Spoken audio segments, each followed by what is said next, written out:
Oh, there you have it, Radiohead and Just. That's a good opening song right there, my friends. Killer.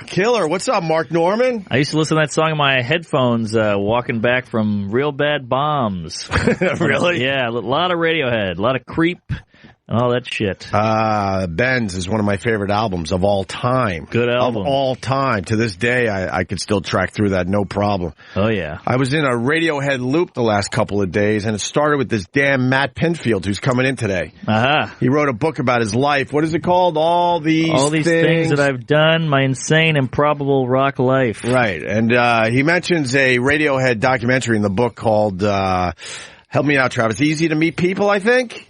Meeting People is Easy. Meeting People is Easy, right, which is all about OK Computer back in 1997, I think. I think the doc came out in 98. Uh-huh. And have you ever seen that? It's pretty much Radiohead dealing with all the press and all the fame that came with OK Computer, and I'm down. Being asked mundane, who gives a fuck questions, and the same questions, and then showing them touring in general and going to Japan and blah, blah, blah, blah, blah. Is it good? Because I've seen a bunch of those, and it's all just, all right, we're on the plane now we're performing, now we're breaking a hotel room. Is it any different? Thank you for saying that. I've seen a million of these. The answer is, I don't know. But I couldn't turn it off. It was a bit avant-garde at times. Okay. I don't know if it was good. All right, I've watched the Pearl Jam one. I watched the Nirvana one. I watched the, I feel like the Flaming Lips one. They all kind of bleed together. But I'll give it a whirl. I love documentaries and I love music docs. So yeah. I didn't hate it. But I mean, I would bet Travis said it was great. Right, Travis? Yeah, I loved it. All right. Yeah. All right. Why did you love it, though? To answer Mark Norman's question. Because I love the band so much, so it's interesting to see them during that time after they record OK Computer and go on tour, because that's, so many people consider that to be, one of the greatest albums. Sure. I mean, I absolutely liked it. I couldn't turn it off. And then I started just listening to a lot of Radiohead. I was getting into that loop.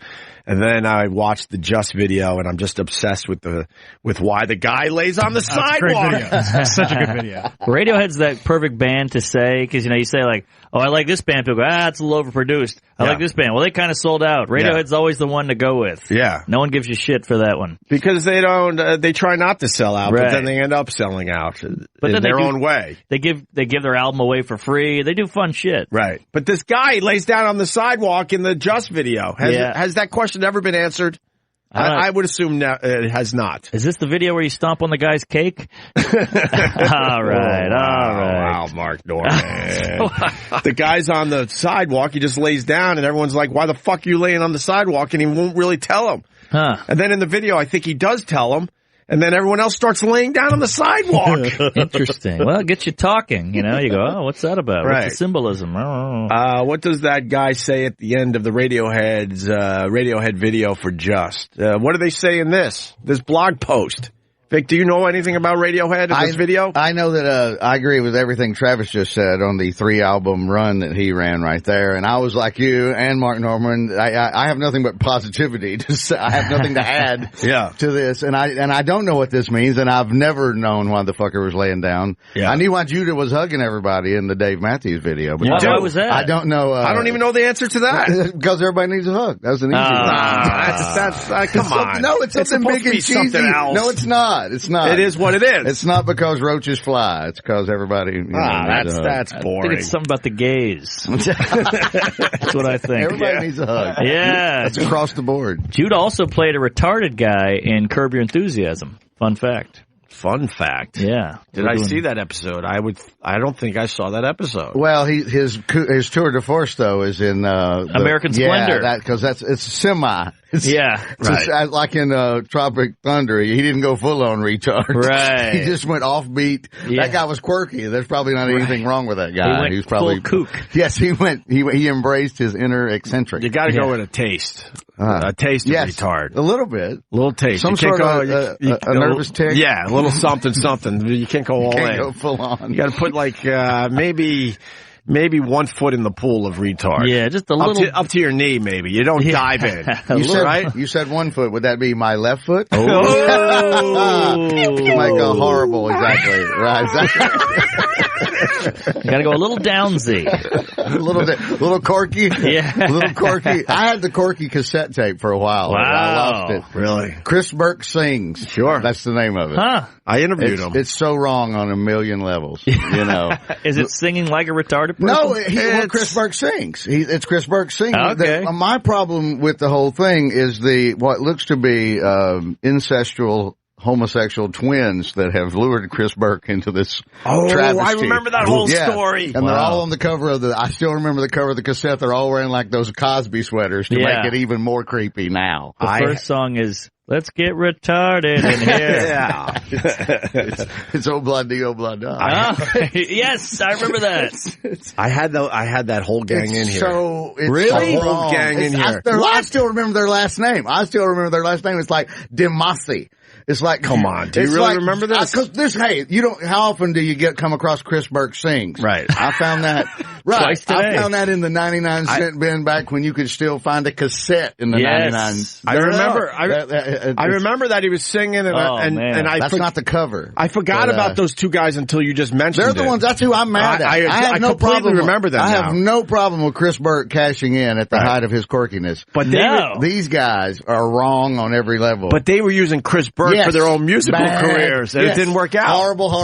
Wow, they're using the retarded guy. Yes, they were. Yes. I fully believe they were using, that's what I'm saying. Like you said, the retarded guy for their own fame and musical careers. Yes. Okay, there's the cover. He's in the cover. Sorry, I thought they all had on Cosby sweaters. I was wrong, but there's the cover right there. Oh, I said Joe and John DeMasi. I was correct. The brothers are holding each other. No, I said incestual homosexual twins. They look like the cover of a rom-com. Yeah. It's so long. They got their blue collared shirts on, and the one brother has his left arm gingerly on his brother's shoulder in the background. One's a little chunkier. They're twins. And Joe and John DeMasi. You nailed it. One's just a little fatter. One's a little fatter. So this is what's going on in the Vic Henley studio apartment late during the moonlight.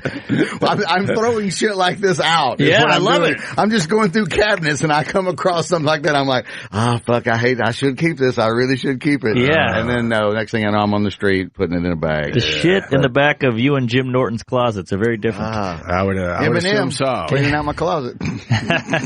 I'll go from Chris Burke to Eminem. What a horrible gig for those DeMasi brothers. Like, how things going? Well, we hooked up with a special needs singer, and things are really taking off. What do you mean? He's on a top 20 show at the time. They think they've hooked the golden lamb. No, they weren't. I guess so. Yeah. It was after that. Oh, was it? Which makes it even sadder. I'm sorry. They're like, how do we get our music in front of people? Let's hire Chris Burke. Corky's open. And it went nowhere. What year are we talking about as far as this goes? 92, 93. Oh, shit. All right. It goes back that far? Somewhere, maybe. I think a little later than that. They don't let him. He comes in at every horrific moment where he just stands out the worst. Right. He doesn't usually sing along with them. They usually the two dudes are singing, and then he chimes in with the chorus, and it's just Get Obladi, Oblada. Yeah, that's the worst one. You got to hear it. You've never heard this. It's really funny. Been a while. This was the one they were trying to get added to a lot of radio stations. Well, you can't. This is going to be a power hit. It's so bad. Do you have it? It's so bad. They're still together. Now, this is radio now, right? Oh, my God. Now they're old. They're still together. Chris Burke can't get away from these guys. I love it. For a retarded guy, he's really like with it. Yeah. He's put on a little weight. I'm trying to think of the right wording here. It completely makes sense because it's going to lead to something else I want to talk about in a second. Oh, boy. In a second. But first, I want to find. You can't find Obladi Oblada like a studio version. The one from the one from the album is the one you want. Because now we got. It's so horribly overproduced, and all of a sudden they just hand him the mic like once a song. It's what that one sounds. Now we got them all looking extremely old. So Burke never got away from these guys. It doesn't look like it. They're going to be his caregivers later on. They're still trying to make it happen. Joe, change his bag. Hey, Joe, change my bag. It's going to be just. I talked to Chris Burke a couple times over the years, and to be honest with you, he was somebody lovely. He was I'm sure a lovely man, child, guy. No, I only have a problem with these guys. I don't have any problem with Chris Burke. And to answer Mark's question, yes, he was very much with it, considering his disability, Sure, his limitations. Well, there you go. You know. And all right, we'll play this, even though this is the live version. This is bad. Yeah, this looks like, what is it, County Fair or something? No, it's Central Park. I recognize it. I walk by, I recognize that outhouse in the background. Oh, yeah. Or public toilet, as we say. What were you saying, Paul? I don't think this is in too much demand to have the studio album version of it on YouTube. Oh, that's just a shitty cop-out. That is just mean, really. If I used to have it in my apartment, it should be in the system of a satellite radio channel. Yeah. Is all I'm saying. All right, play a little of this, even though it's a live... This says she takes it. Now, help us out. Clap your hands. Oh, blanky, oh, blanka, let goes on. Now, do they have any originals? Oh, blanky, oh, blanka, let goes on. Oh, they do? Oh, yeah. This is the Beatles song. On the original one, they do this and Poison Ivy, which is an old Coaster song for Poison. But I'm saying, do they then all the other tracks are original. Oh, really? I believe, and they're about like eat your vegetables, chew your food. It's almost like a kid's record. It's almost like, I'm guessing again, a lot of weed, a lot of years. Eat your vegetables, eat your pennies. It's all, eat your paste. Suck your pennies. Eat your vegetables, suck your pennies. Suck your pennies? Just, all right. Just to get the metallic flavor. Right. You don't actually eat the pennies. You Stare at a pinwheel. It's track 4. Turn on a lava lamp. Don't put your dick in a toaster. Oh my God. Strobe light. Strobe light. Wow. That's track 8. I think we do have an original here. Oh, boy. We found an original. I believe it's called Celebrate. Celebrate. All right. That's Rare Earth. Celebrate.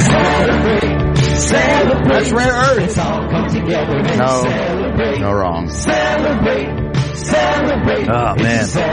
See, this is pre-American Idol where you could... what was that Asian kid they all shit on? Yeah, William Hung. This is pre-Hung.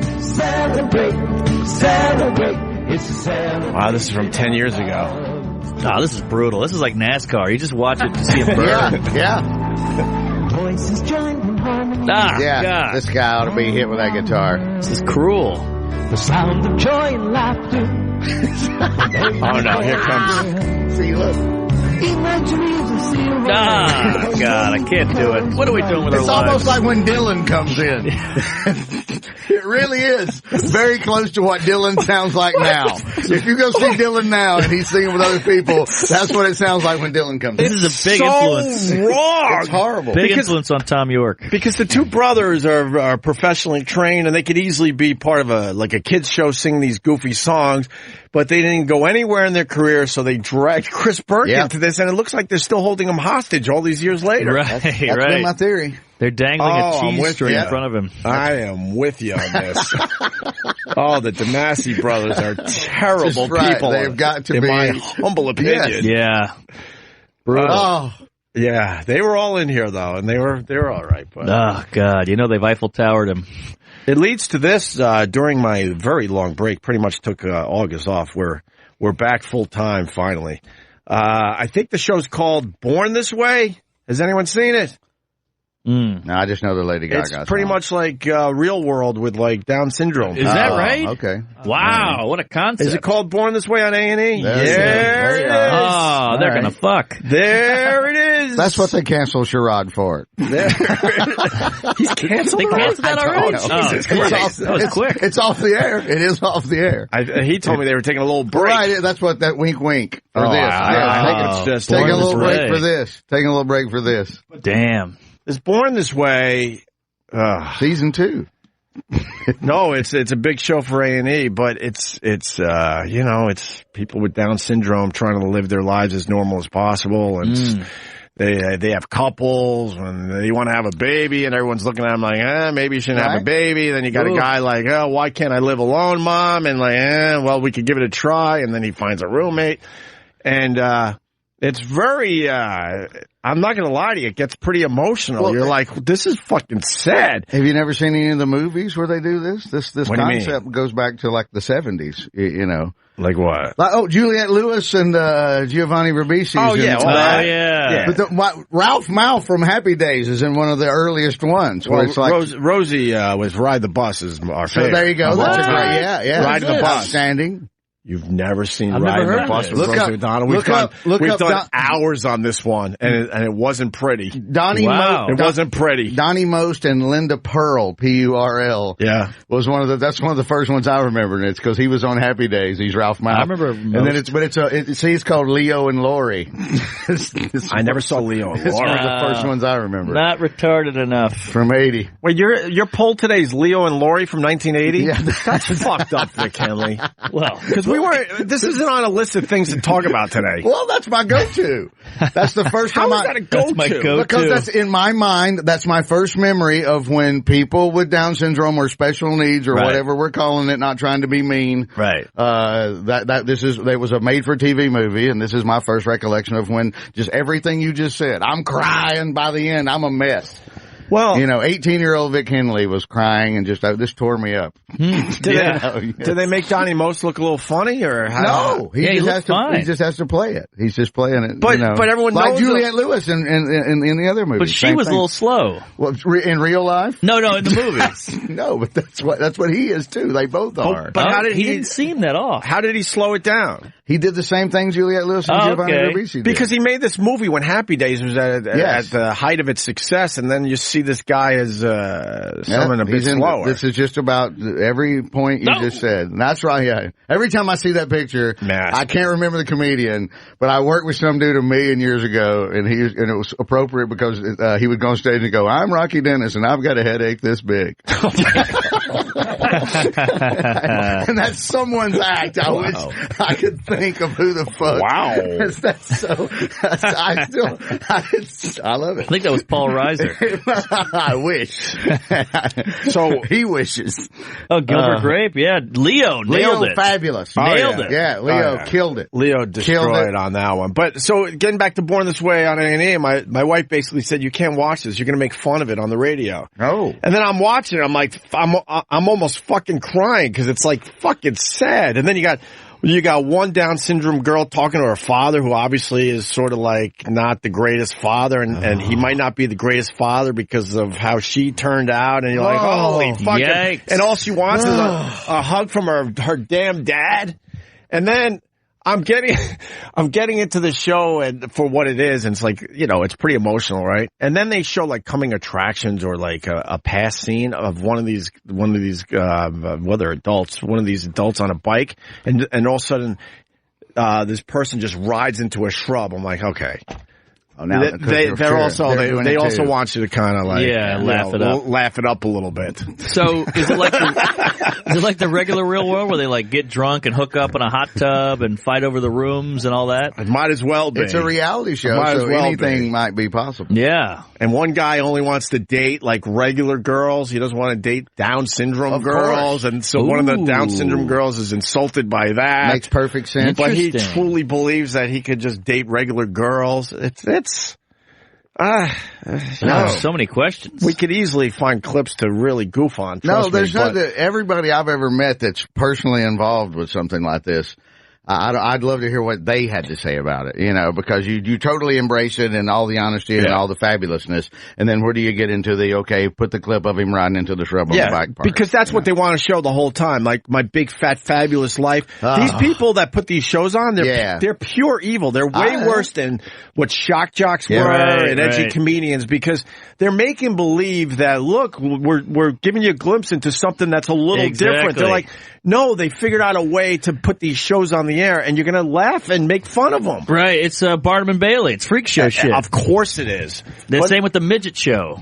Little People, Big World? Yeah, exactly. There's 42 of them. Are we talking about the roll-offs? That's who he loves. Don't get him started. Don't get him started on the roll-off. Excuse me. He loves the roll-offs. Yeah, but there's always that scene where he can't reach the cookies. There's always that scene. Yeah. But, you can't just throw on a show where it's a whole bunch of people with Down syndrome and just, you know what I mean? You got to polish it up and make it like you're making some kind of social statement. But it's bullshit. People are absolutely looking at these shows because it's extremely different, and like you said, it's a modern day freak show. It's the modern day freak show because you can't just put a freak show on TV. The outrage would be, Have you seen crazy the Little Divas? Do you know that one? No. They took the Real Housewives and Little People and made the little. And it's a little horror show. It's a little horror show. And it's just what you think it is, but it does exist. It's a real. Wow. I was flipping around at 3:30 in the morning and came across. No, that's something else. Children. No, that's not children. That's somebody else on a. He just Googled Little Divas. Whoa! It's the Little Women of L.A. It's called Little. Sorry, I have not seen this. You have? Oh, this is so. They're in like season 3 of this. I'm sure. God! So what season 5? Season 5. I've never heard of this. They're kind of hot. It's the Real Housewives for little people. Oh my God! What is the purpose of this show? The same as everything we just said. It's supposed to be a freak show. Yes, it's the modern day freak show. And someone has to call it as it is. He's stuck on midgets driving. Well, they can drive. They can drive. They got special pedals. I learned that from Matt Roloff. Oh, then she's doing Zumba. Wow. Wait, is this the preview? Yep. For season 5?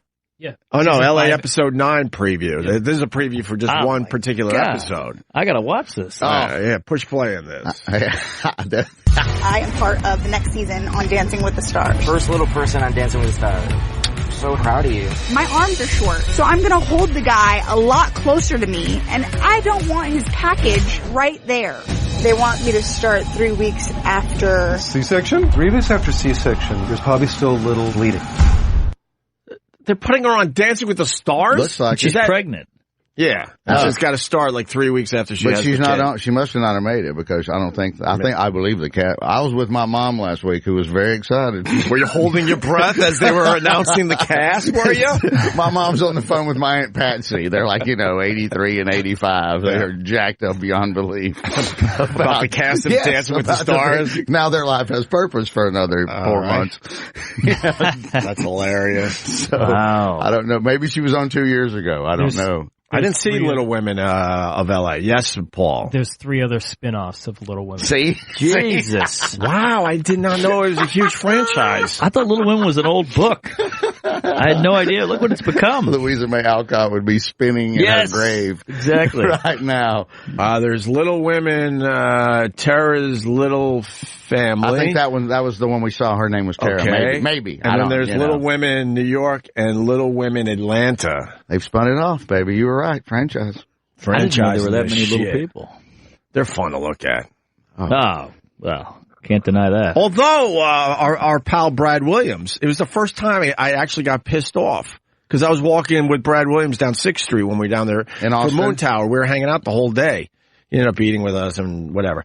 And I started getting mad at how many people were staring and taking pictures of him. And he's like, I don't give a fuck. Yeah, they can stare and take all the pictures they want. He doesn't care. He's used to it.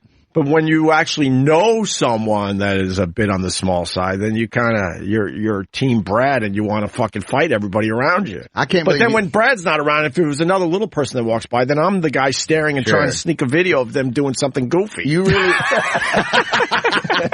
do a handshake, please. Do a handshake so something will appear. Well, we're all hypocrites, right? Yeah, of course. Yes.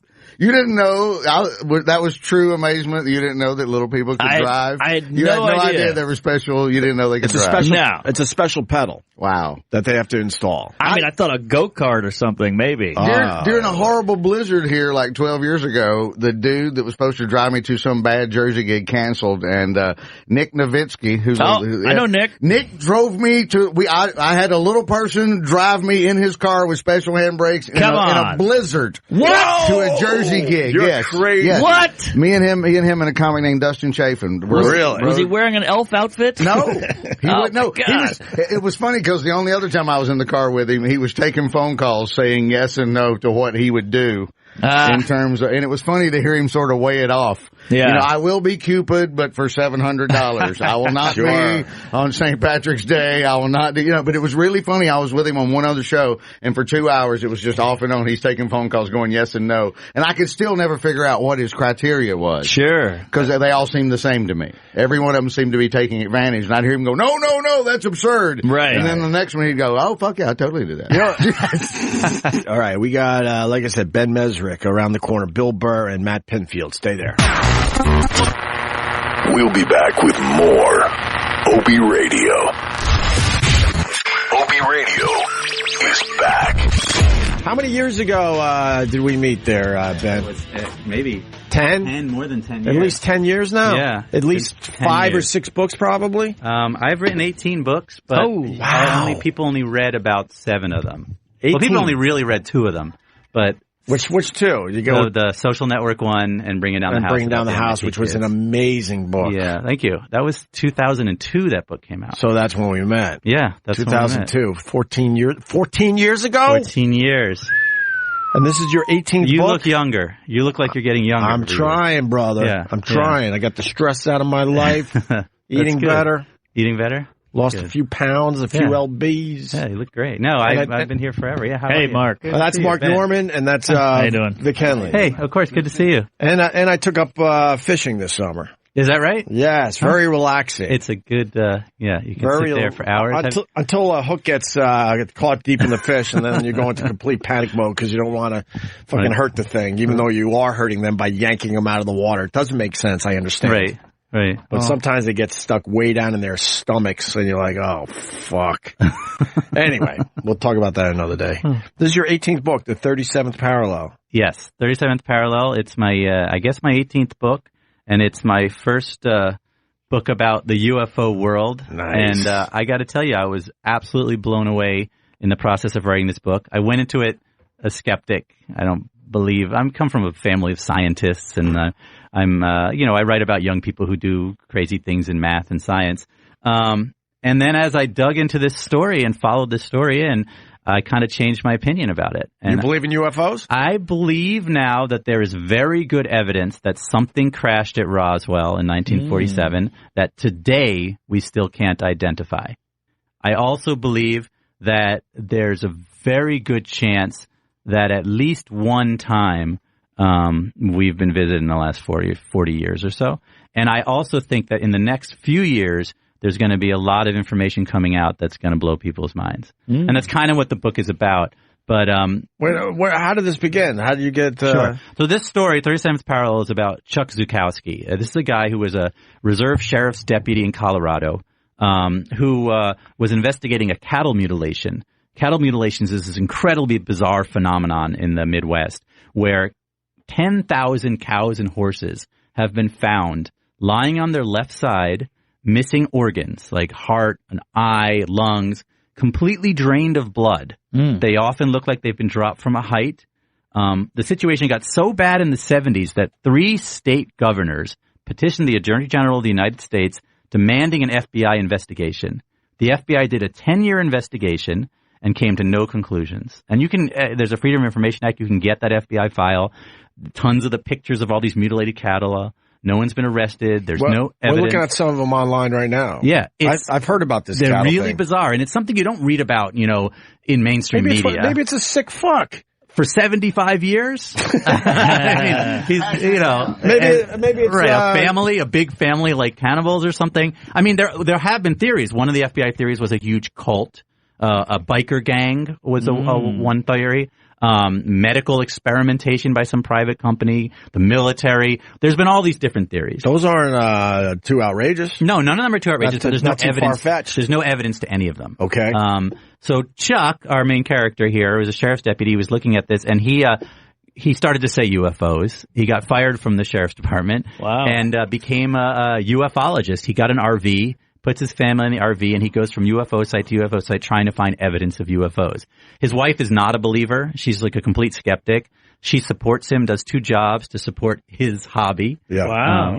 She had a great quote. I asked you why she was doing this, and she said, it could be worse. He could be off having affairs. He's just looking for aliens. Yeah. And so she puts up with it, and he started to have run-ins, and this is true. There's an aerospace company. This is where the story gets really crazy, called Bigelow Aerospace, which is a $1 billion. They make pieces for the International Space Station. They had a piece on the last SpaceX launch, not the one that blew up, but the one before it, run by a reclusive billionaire who made all his money on budget suites of America. And they have been secretly investigating UFOs for 25 years in conjunction with the FAA. If you look at the FAA manual that all of our civilian pilots use, in it, if a pilot sees something, they don't report it to the FAA, they don't report it to the U.S. government, they report it to Bigelow. So a private company has taken over investigations. Nobody knows really why.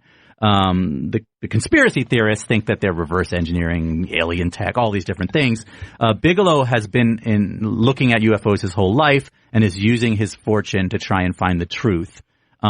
He bought something called Skinwalker Ranch. That's another famous story. Skinwalker Ranch is this ranch in Utah where all these weird things have been happening. Skinwalkers, they're called. It's a Native American myth. These giant animals appear and cattle is mutilated. There's, UFO sightings.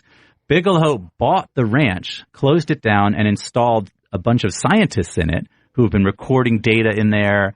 And they haven't found any smoking guns, but they do have, photos and radar stuff, and they have all this weird information. So the story gets pretty wild. It ends in Roswell. Well, it kind of ends in Roswell. It gets into Roswell because Chuck goes to Roswell and does an archaeological dig at the debris site and finds a piece of debris. He then puts out a press release saying, will anybody help me analyze it? Bigelow scientists respond to him. He sends the debris to them, and they analyze it and say what they found doesn't fit with anything they've ever seen before, but they can't say whether it's alien or human, and then the piece disappears, and they kind of stop contacting him. So it's kind of this weird, wild story. It gets really involved, but it's all about this UFO highway, 37th parallel, that kind of runs across the United States where all these things occur. Why is it this certain highway? Well, or it's what called he found is that the highway, majority of UFO sightings, cattle mutilations, all occur on the 37th parallel, which is a latitude across the United States that goes through Colorado and Utah and New Mexico.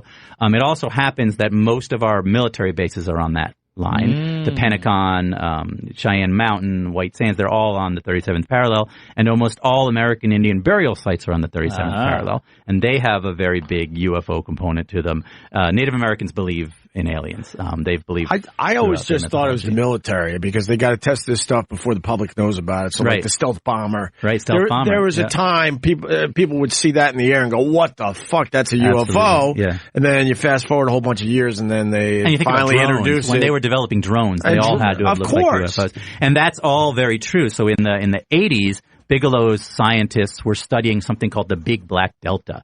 During the 80s, most of the UFOs people saw were giant black triangles that moved at incredible speeds.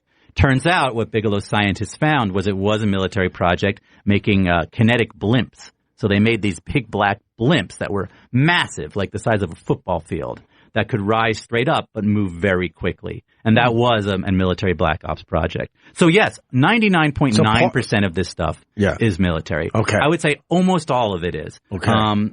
And that's still an interesting story because it's completely covered up. The military uses the UFO thing as a cover story. During the 60s, they would send Air Force officers to UFO symposiums because if people thought it was a UFO, they didn't look very deeply into it. And so they could test their stealth bomber right in the public. Everyone says, oh, it's a UFO. The Air Force would say, oh, maybe it's a UFO, and no one would look deeper. Yeah. And so that was part of their cover-up project. But that doesn't explain Roswell because the American military still has no idea what it is.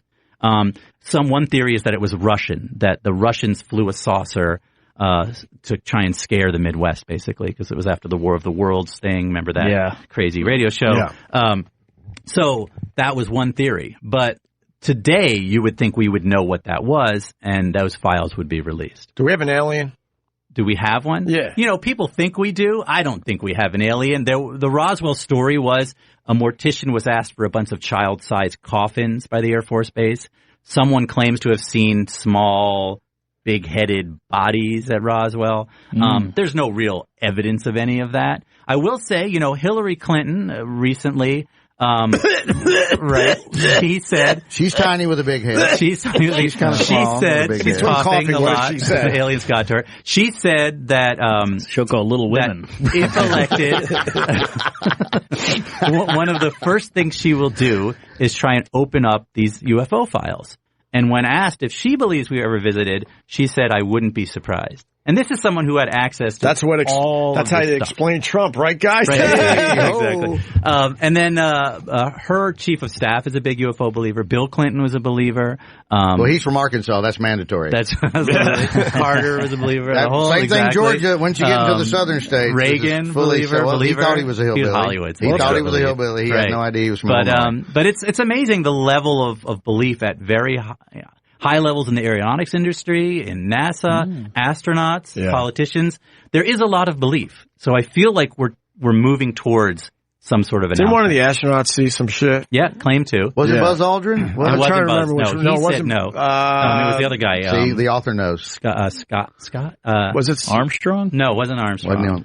I can't remember the name. We'll look it up real fast, but I believe it has. One of them had Gordon Cooper. Gordo. Thank you, Travis. I did not come up with that one. No. Gordon Cooper. Old Gordon. And then, of course, like you said a little earlier, a lot of pilots have seen stuff, and you could listen to some of that stuff online. And that's crazy. You know, one of the big things that's in the book is the whole Foo Fighter thing. Before it was a band, the term Foo Fighter actually comes from the 1940s. During World War II, American and UK pilots flying over the Rhine in 1945 started to see weird fireballs that would travel along with their planes. If they turned towards them, they'd disappear, and then they'd reappear.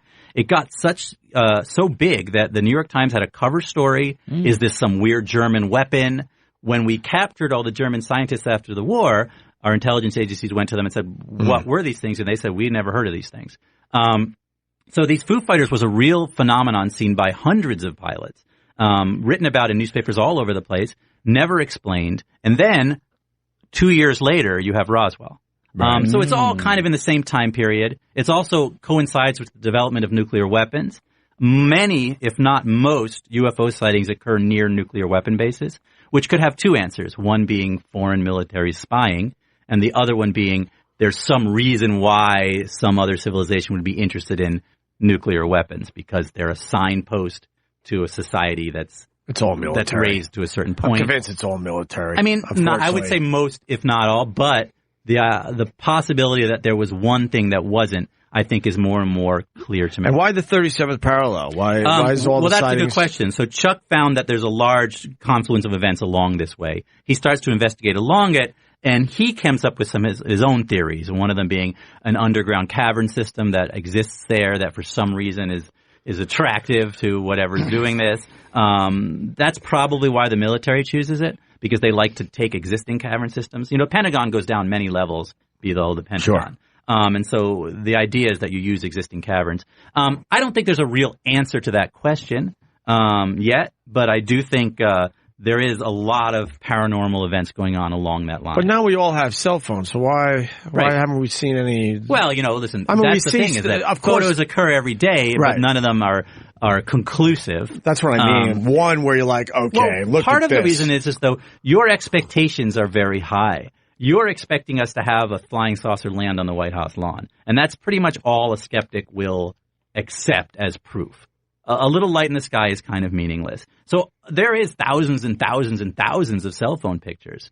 But they don't mean anything because they're no more clear than a photograph. Well, a lot of experts talk about how we're trying to find life in the universe that is a lot like ours, and that is kind of ridiculous to think, considering how old the universe is. That it could be something so extreme and so different that you couldn't even wrap your head around. Right. I mean, the likelihood is that it will have nothing to do with us, that it won't look anything like us. But I will also say, every day we're finding new Earth-like planets. Every day, the idea of life outside of us becomes more certain. Almost everyone now believes that somewhere out there something else exists. I've always believed that. Well, 20 years ago, most people did. I know. Yeah, and now most people do. And I think that same change is going to happen with UFOs. 20 years ago, we believed it was impossible people could get here because of the distances. Now we know that's not true. Our own technology is getting to the point where we can get to some of these places. And if that's the case, a civilization that's 1 billion years older than us certainly could get here. Right. So that's not a barrier anymore. Right. So my question to people who don't believe we've ever been visited is why not? Why are you so against that idea? Right. I understand if you don't believe there's life on other planets, but we know that's probably not true. Right. I understand if you believe the distance is too vast, but we now know that's probably not true. Right. So what's your problem with that? Well, my thought would be this. If their technology is so more advanced than ours, why would they even have to visit the planet? Well, they we're would trying to visit. They would understand the universe on a level. Well, that's a good question. But you know what? Maybe they're not trying to visit it. Maybe they shot 1,000 probes off in 1,000 different directions, and one of them crashed here. There you go. It's as simple as that. That's what we're doing now. We're shooting probes off every day. And aliens would not be scared of us if they could get here. If they could get here, so why haven't we seen UFO sightings in big metropolitan? Why is it always this out of the way place? Well, I mean that's a good question as well. Possibly because you can't really see anything in a big city. You're not going to see anything in the sky in a big city. Most likely, if something did crash, I think it was just a scatter shot. It wasn't a person in it. It wasn't like a creature. I think it was just some random probe that hit us, and that was it. But if there really is an aerial intelligence that's interested in us, who knows? There's no real answer to that. It could be a tourist. It could be as easy as, they're looking for a food source. They could be just traveling by, know. It's, there's a million different reasons why we're going into space and what we're trying to do. So there's no reason to think that they wouldn't be trying to do the same thing. Did you study what is it? Oh God, the black satellite or something like that? I don't know the black. That is very mysterious. That just kind of is in orbit around the Earth. Could you look that up? Are any of your regular peers thinking you've gone goofball UFO crazy? No, are you getting flack from people that knew you for a long time and they think you're now looking for this story? I knew that. So mainstream media doesn't cover it. Real journalists don't cover it. The only magazine that ever really covered cattle mutilation was We, that porn magazine from like the 70s. Yeah. So, they had a really good article about it. It's not in the New York Times or something like that. What about Swank? Swank didn't have anything. Swank didn't have the in-depth journalism Swank or, right next to the picture of a girl trying to put a human head in her pussy is, the cow mutilation. You should see the article too. I was quite amazed by it. It was incredibly well researched, and that person obviously couldn't sell it anywhere other than We magazine. Wow. I haven't thought about that in years. Open-minded. Yeah. So, I mean, it's a great, so when I looked at it, I thought, well, why can't anybody write about it? Why can't a scientist study it? If 1,000 people see something, even if 999 of them are nuts, why isn't someone looking at that? And it's not 1,000 people, it's tens of thousands of people. So that's part of what this whole cover-up is. It's not a cover-up necessarily, but it's the fact that there's such a high mocking factor to this world that no one looks at it. So I wanted to tell the story of just this guy who becomes obsessed. It's very Close Encounters. And through his story, you see the story of UFOs.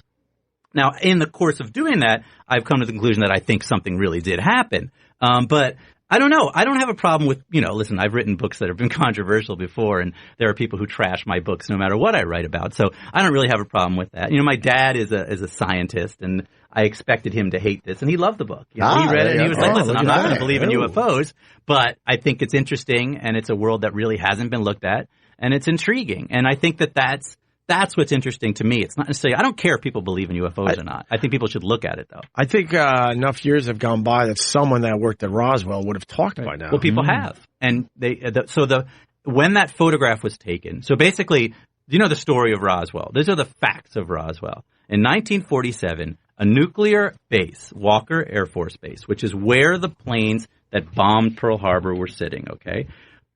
They tracked some object flying through a storm in the middle of the night.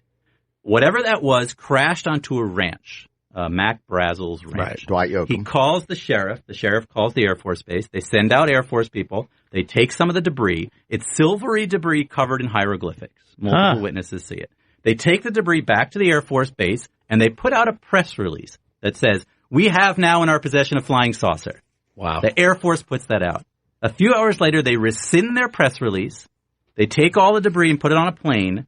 Then they do a photograph with this radar operator and a bunch of debris and say this was an experimental weather balloon. Years and years later, everyone involved in that photograph has said that was a faked photograph. The guy in the photograph, the photographer who took the photograph, the person who ordered the photograph. The photographs were... Okay. That's the photograph that everyone has admitted was fake. Okay. That debris was then carried to Area 51, where it sits today. There are files about that debris that call it the unidentified debris. And those are the files that Hillary Clinton is trying to get released, among other people. Really? Now, that is a strange story. Of course it is. They're obviously covering something up. I mean, you would say, okay, it was a foreign military spying on us. This was 1947. There were not spy planes. There were not, we had just made the atomic bomb. This was the midst, right before or during the Cold War. The technology wasn't that great. We were years from going to the moon. Airplanes were not what they are today. So what you're saying, 70 years later, the public... 70 years later, we would know exactly what it was. The public could handle it if it was some kind of military thing from us it definitely or wasn't country. a weather balloon. Yeah. Whatever it was, was odd. Now, one theory was that it was the Russians were trying to scare us with a fake flying saucer, that they made it look like a flying saucer, and they put hieroglyphics all over it. It's an interesting theory. Maybe true, maybe not. I think... it would be interesting to know more about what it is they have. But when you just think about that, it's really wild. And the fact that there aren't, people demanding it, is interesting to me. Sure. It's a piece of history that ought to be out there. Vic, where you at with this? I'm with him. I said Dwight Yoakam earlier because he played the rancher. The first movie I saw about this was a Showtime film, and it was one of the first things he was in. And I didn't know hardly anything about it until I saw this movie, and then I started digging around a little bit. And then Belzer's a big. Richard Belzer. He's a big believer. He's a big, anything he can poke holes in, he loves. And I'm kind of with it. It's an interesting debate. I don't know. The hillbilly in me goes, hell yeah. And then the pragmatic person goes, fuck no. Right. Well, right. So the two sides, right. Do you get into the probing in your book? Well, I don't get into specifically the abduction and probing thing, which is a really big phenomenon on its own. Yeah. I don't know anything about that. I mean, thousands of people have claimed to have had it happen. Aliens are obsessed with our heinies. But, What's that about? I had it last night. Yeah, that's a weird thing too, and I don't really know a lot about that. I don't know if it's linked to you didn't get into the cattle, whatever they're doing to the cattle. I did not get into it. Oh, the cattle thing. Sorry, going to my back to that point.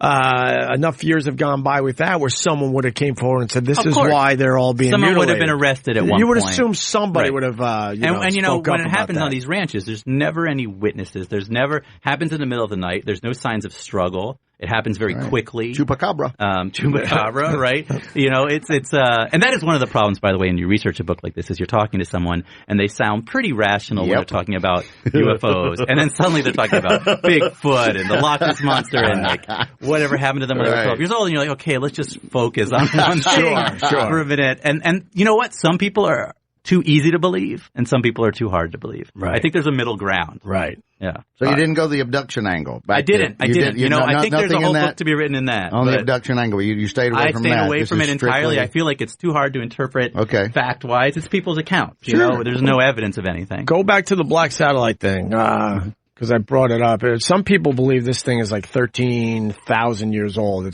They call it the Black Knight satellite, claimed by some conspiracy theorists to be an object approximately 13,000 years old of extraterrestrial origin orbiting Earth in near polar orbit. And there's an actual picture of it. Bill Burr, what's up, buddy? I don't know what that is.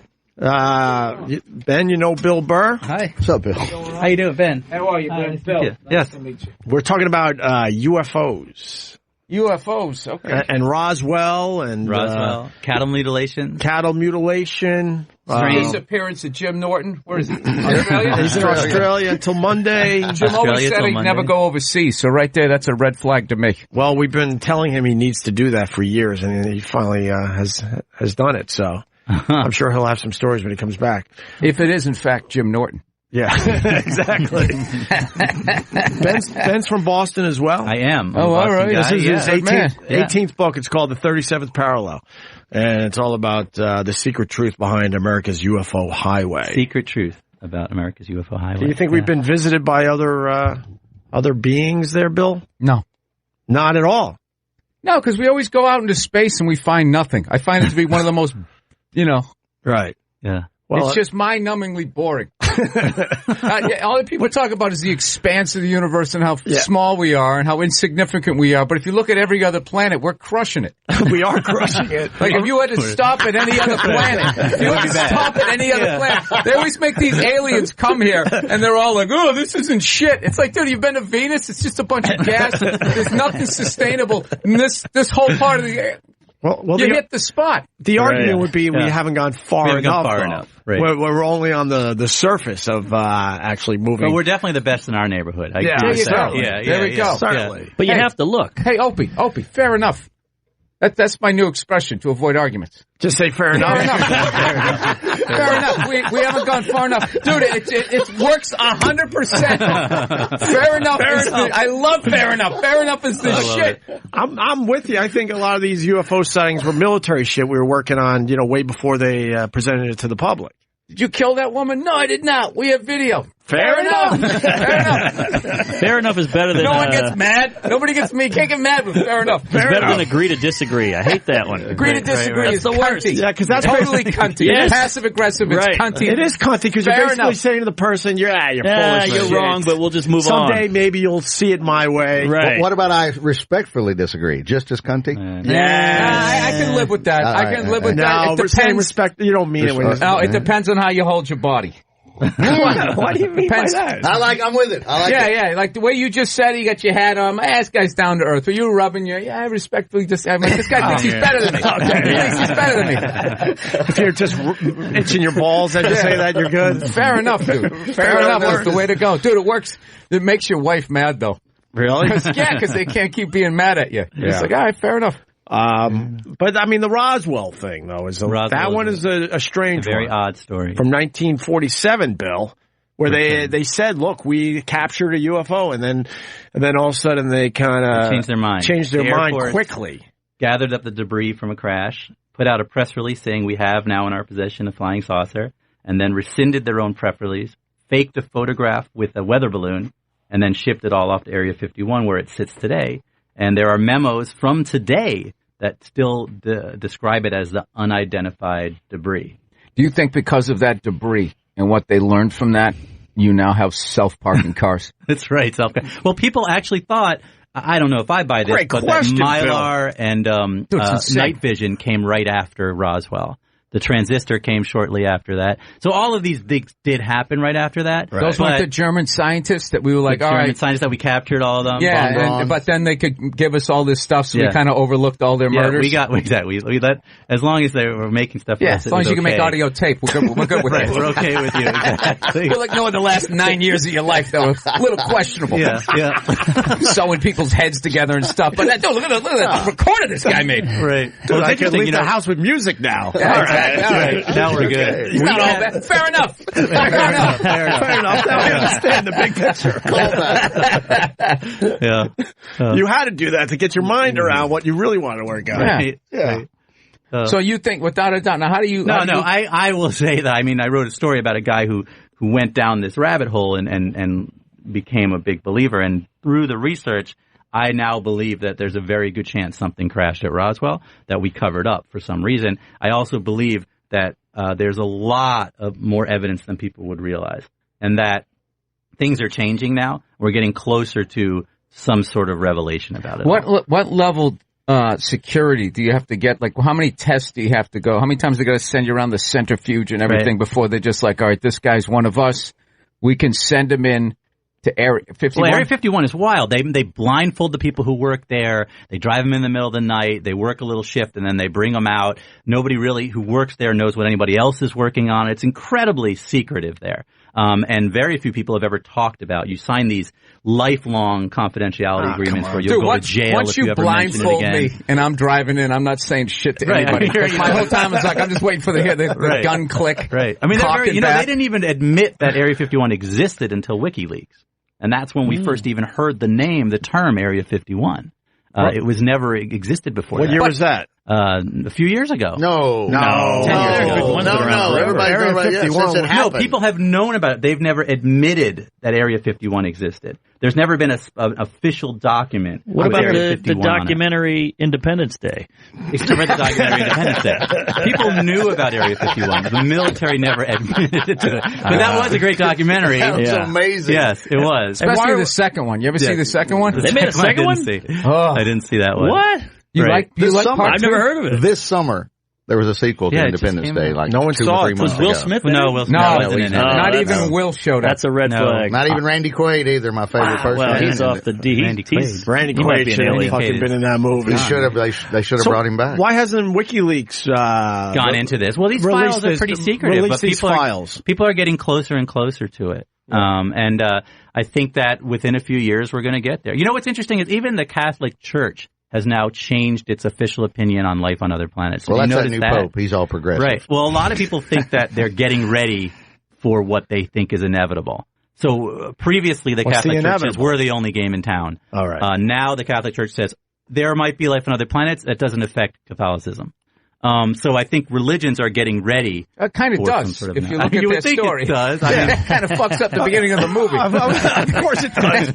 We're going to need a rewrite. Yeah, the ending does change the beginning a little bit, but you think there's life out there, Bill Burr?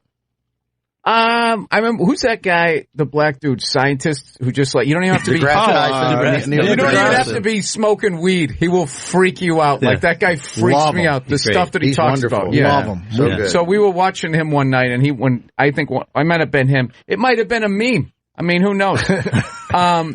Well, they said that there was a bunch of other Earths out there with sustained. Yeah, so I would think that why not? Why wouldn't there be? I think the odds are pretty good. There's thousands of other Earths now, they're saying, or Earth-like planets, and one of them is close enough that we could get there with current technology in 40 years.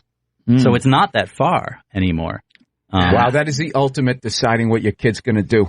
You know, like when people decide you're going to be a tennis player or something like that. Yeah. You'd have to stick that kid in there now. 40 now. Can't show up at like 70, dies of old age halfway there. This is a dumb question. I bet you checked his genetics. Kid was eating the space burgers the whole way there. He was depressed. Space burgers. Space burgers. What second since space? I want to eat a space burger. Right. You know watch the Jetsons? Fuck Shake Shack. Yeah. I want a space burger. I want a space burger. That sounds delicious. Do you remember like 2 years ago there was a thing where they were going to ship people off to another planet, and they had like people, like 1 million people signed up. Was it Mars? They were going to do the Mars program, and all these people. They are going to do that still as a reality show. They're planning. Really? People are signing up. It's it's like Switzerland or Sweden. I forget who's doing it. That is so transparent what they're doing. They're dealing with the population problem, and something's going to go wrong, and it's the easiest way ever to kill 1 million people. They're going to be so far away. There's going to be no evidence. You can't investigate it, right? Yeah. No law and order shit. They're going to run out of food pretty quick. But I mean, they're going to try and they just finished that program where they had a bunch of astronauts in a seclusion thing for a year, I think it was, to see what life on Mars would be like. But that's the plan in the next 2 decades, I guess, is to put people on Mars. Yeah, we won't see it. No, well, what? You're healthy. You're gonna but 2 decades. I mean, it's probably not even going to be 2 decades. It would probably be more like 30 than that. Yeah. Exactly. Yeah. Why the hell? The shit we're going to miss, Bill Burr. The technology is starting to really take off. No, dude, we were born too late. What do you mean? Because we're going to see, like, the end of our lives is going to be like the end of Earth, a Will Smith movie. So what you wanted to do, like when Mike, I mean, come on, man. Yeah. And they're not talking about another presidential election. They're not talking about the population problem. They're not talking about. I mean, the number one fucking problem out there is there's too many goddamn people. That's what it is. That whole swirl of trash out there in the Pacific Ocean. Yeah. Trash Island. So if they're not going to talk about it, they're just content. I think they're just going to keep going to higher ground and aquifers. Yeah. And then just let us fight it out like the Hunger Games. How many years do you think we got? Earth. I would think around 2050. That's 2050. Around 2050. That's pretty good, according to the stuff that I've looked on. I don't think that's it. Like I'm a scientist. That's all you're giving us, Dr. Burr? That seems low. 2050 feels about right. The Post next week. Bill Burr says. Dr. Burr. 2050 feels about right, though. No. That feels about right. 2050. Agree to disagree. That feels about right. Fair enough. Fair enough. I think we're still here in 2050. It's going to be pretty fucked up. our existence. We're up to extremely different. $7.5 billion. Right. We got a lot of people. And then if everybody there roughly has 2, you include gay people, shut-ins, people who you have that odor they can't get rid of, they don't have kids, right? Yeah. Then, I don't know, you get up to maybe, 13 billion? Jeez, by 2050? Yeah, like the stadiums, these 100,000-seat stadiums are going to be way too fucking small. There's going to be like a shoebox. There's going to be a time where you're going to look at that like, oh, that was a small stadium. Oh, it was great. Yeah, it was great. It was like a little content. You were talking football in the hallway earlier, were you not? We were talking about getting out of Gillette Stadium. See, there you go. Okay. How everyone makes a run for the door. They try and gauge when the end of the game is so you don't sit in the line to get out. Yeah, they did it again with the one. They didn't learn any. Remember Great Woods? When they first came out with Great Woods, and now it's called the One Road. The one road in and out. One road in and out. I know. I remember my time in. And you got to go to the bathroom before you try to get in your car because so many people run out and just go on the side because you'll sit there for an hour and a half. I'm all about leaving early. Yeah. I get beat up for that on this radio show. No, you can't leave early. I'm all about leaving early. What if it's close? What if it's going to overtime? I'm all about it. Fucking Dodger fan. Pile of shit. I'm all about it. Pile of shit Dodger fan. Run for the door. Saw you two at Giant Stadium. I was warned. Get the fuck out of there early. 2 hours to get out of the parking lot. Shit. You stay to the goddamn end of the show. So I missed where the streets have no name or something. You missed when Jesus and Jimi Hendrix came out and they did a medley together. I saw enough. No, that's what you fire up the grill again. Yeah. They do always put the best. That's what we used to do in Buffalo. You fire up the grill again, you let everybody go, and then you leave like a gentleman. Exactly. I went to more football games in Buffalo than anywhere else that I lived, and that's exactly what we did. The tailgating would resume after the game, and we would hang out for another 2 hours. The Bills game, and then we would leave all nice. It was like open highway. He's right. He's right about it. Gentlemen. But that was also for the young too.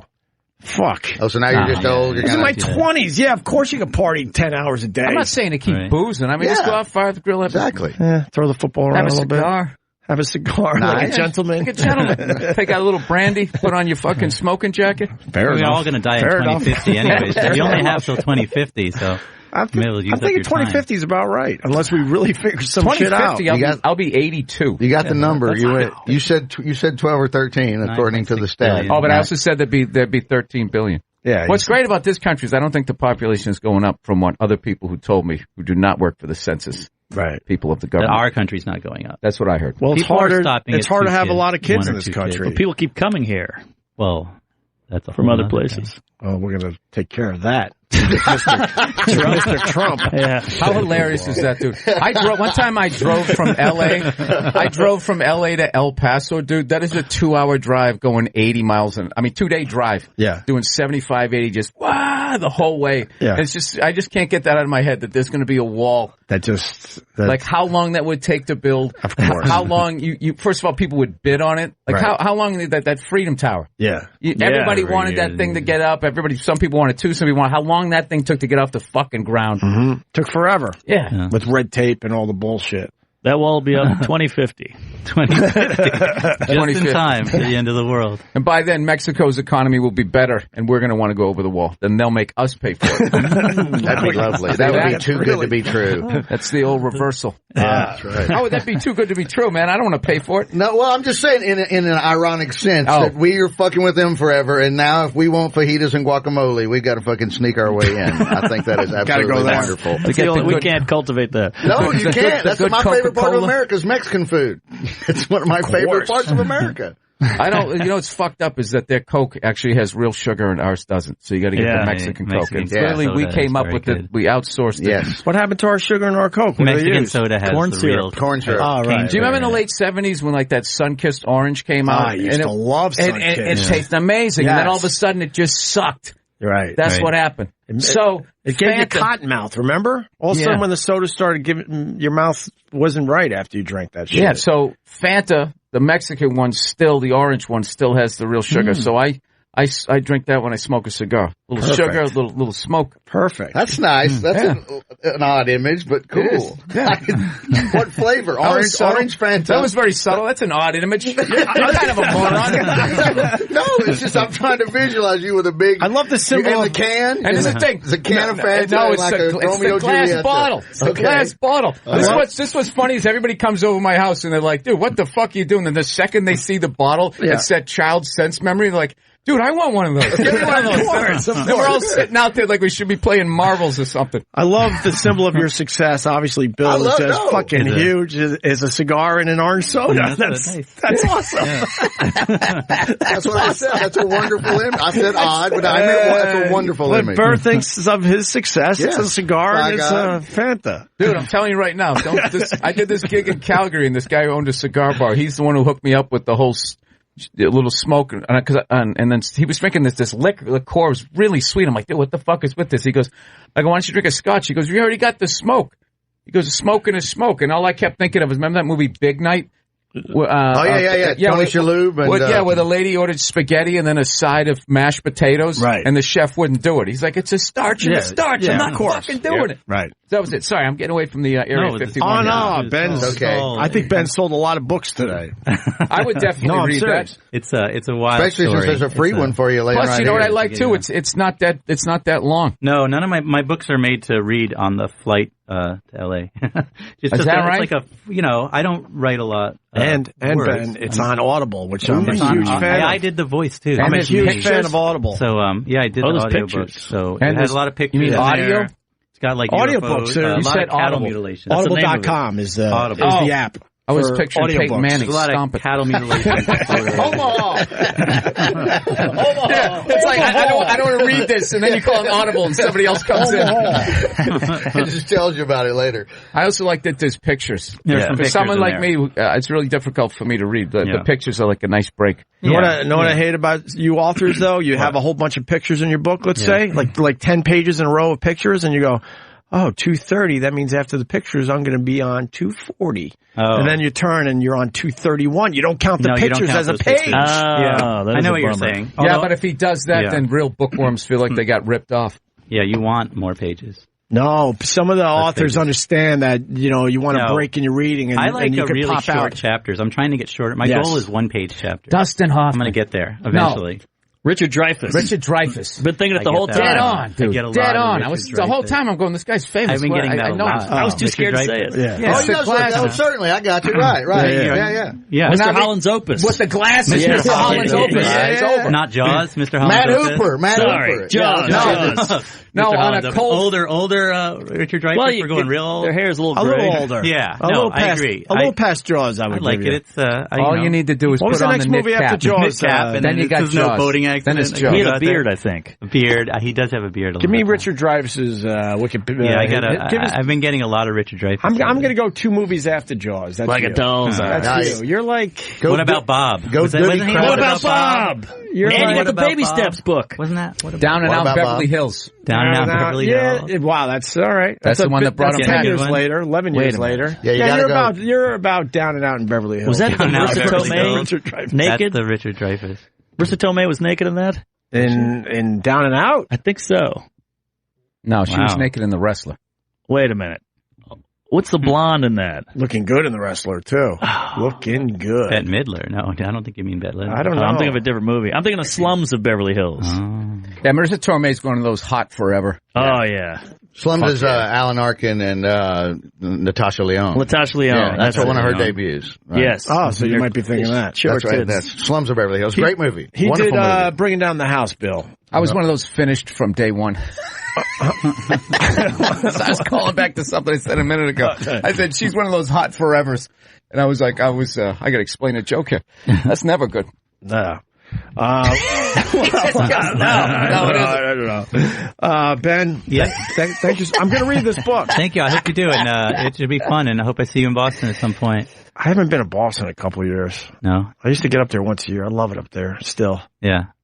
You still living up there? I live there in the middle of the city, and kids go to school and little Dude, kids now. You wouldn't believe like the neighborhoods that have blown up. Like Somerville now is like crazy. It's like beautiful. Crazy. Really? Used to be Look at the waterfront. Right? You see the waterfront area that used to be nothing. Now it's massive, and everything's exploding. They stuck all the traffic underneath. It looks like Dubai. There's so many cranes. Did they open up the Big Dig finally? The Big Dig. Well, I don't know if they opened all of it up. They're still working on the Big Dig? Well, I don't know. I think they kind of just stopped. I think they got it. They just ran out of money. Well, the thing was they didn't add any lanes. Right.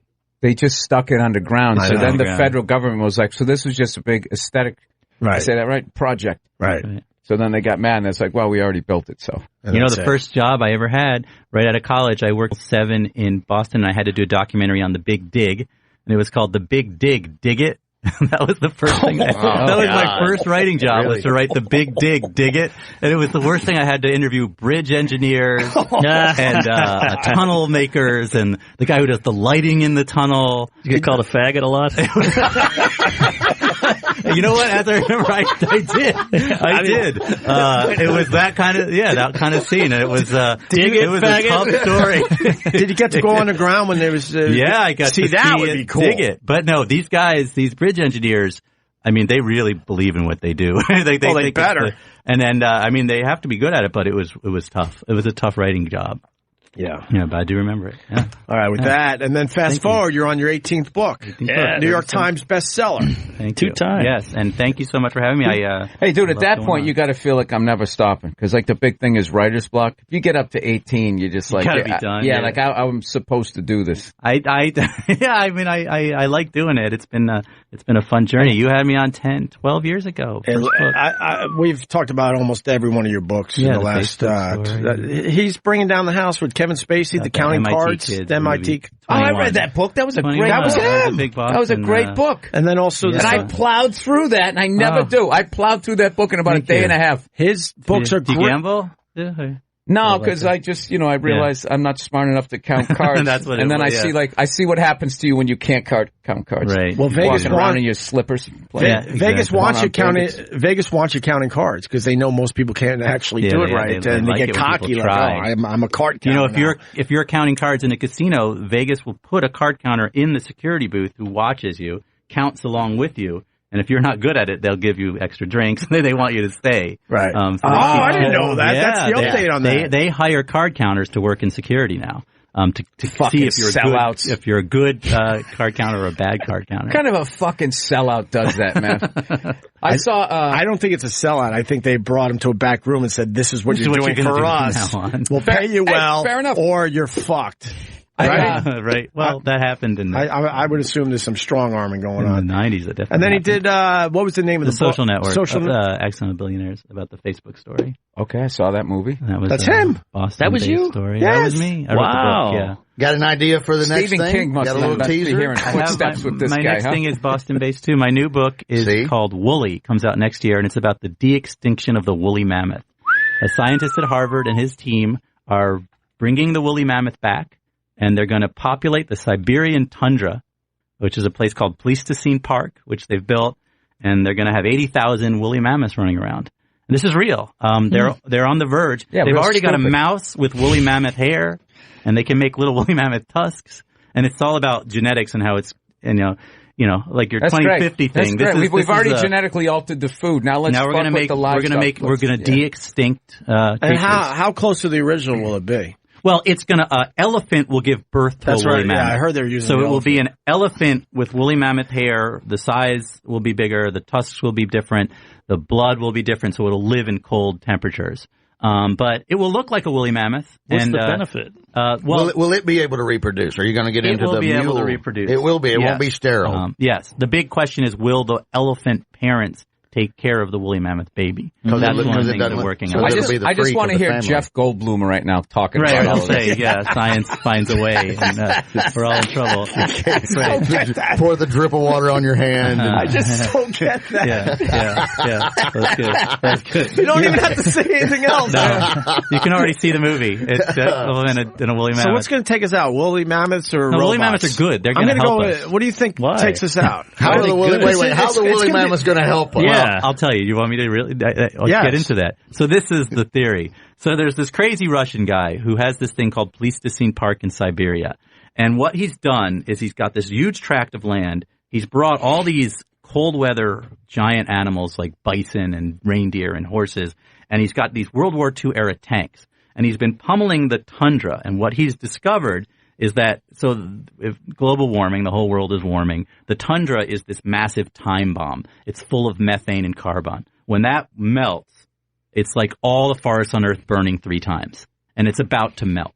Turns out the permafrost. If you pound on it like the woolly mammoth used to do before we hunted them out of existence, it lowers the permafrost 15 degrees. So you can extend the permafrost by 150 years by putting a herd of something on it. We're counting on the woolly mammoth theory is they're going to make woolly mammoths to do it. Global warming. And the other reason is because we hunted them out of existence. So if we bring them back, there's this whole, we're fixing the things that we screwed up. That's the idea, anyways. As we take out the rainforest. Well, you don't need that. On the other side. Right, potato. Right, exactly.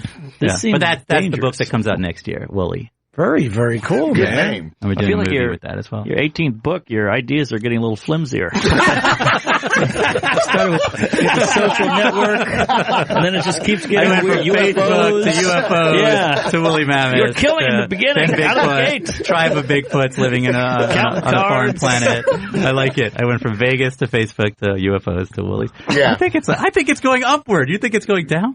We think you're losing your mind. I think you need to. I don't know. I like it. Surely. I like the direction you're going. Yeah, exactly. I like those movies better. Right. I'm a big fan of Ben Mezrich's books, for real. The Woolly Mammoth one sounds awesome, and this one I definitely will. I'm not going to read it. I'm going to listen to this one. Yeah, that's good. This will be a quick listen. This was a fun one. And I already looked it up. Only a little over 6 hours. Nice. And then I put the Audible app on 1.25, and then it knocks down that 6 and you can speed it up. Yes, but you got to figure out. Some people you could speed up and it doesn't affect. Well, it's my voice. Much. I don't know. I haven't heard it. Are you reading slow or fast? I talk pretty fast. Then I'm fucked. I'm going to have to keep it at 100. But I don't know. I tried to stay under control. Fuck. Yeah. That's a flight to LA, though. About 6 hours. Amy Schumer, I was able to get up to 125%. She talks That slow. knocked off a good hour of the Did she read the whole thing? You got to read your own book back. Yeah.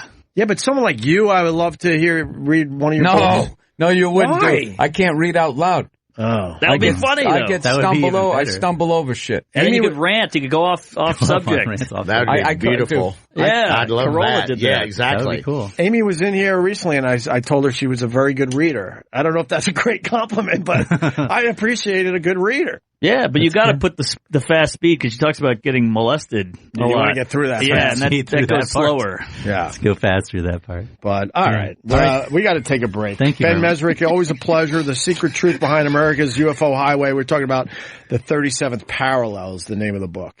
Thank you very much, guys. Great seeing you. Anything else? Your Twitter? You're good? I'm Ben Mezrich on all those things. But yeah, okay. I'm happy. I love coming. So thank you so much for having me. All right. I would have you stick around, but we need your mic. Matt it's all yours. So get the fuck out of here, all right? That sounds good. Hey, very nice meeting you. Thank you for all your great books. Much. And then Bill's playing my hometown. That's a sweet gig, Bill Burr. You've been out there. It's really cool. How long a ride is that if I leave at like 4:30? Oh shit! You're joking, obviously. Rush hour? You're not joking? The worst time at all. I mean, the show's at 7. I can get there by 7, right? Yeah. So you take the train? Dude, Long Island Expressway is brutal. My brother should I take the train? Yeah. For real.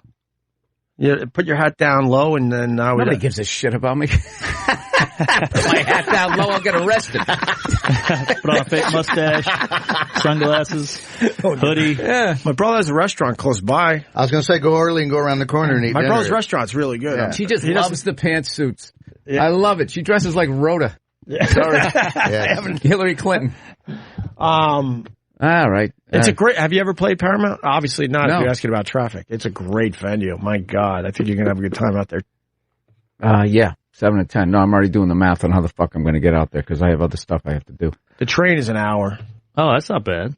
Is the stop close to the theater? Yeah. Yeah, right around the corner. It's 10 minutes. Then how do I get back though? Train. Or maybe Uber. Uber back, car back, yeah, town car. I got a few family members. Maybe I can get one of them. Call somebody. Get the cook. I got a bunch of family. Get an intern here. I'm going to figure that out. Oh, shit, look at that. Yeah, that's a long way. Yeah, you can't be gambling. Jesus, you can't be gambling with that. Honestly. Like in the Hamptons. If that goes wrong, it's easily 7:30, 7:45. If it goes wrong. Well, you got an opener. The opener stretches a little. Who's opening? Vinnie Mark. He didn't have that much time. No traffic. No traffic. That's about right. It's an hour and 15. Okay. I mean, everything has to be perfect. Train it is. He'll have to do the straitjacket twice if you. The train is barely an hour.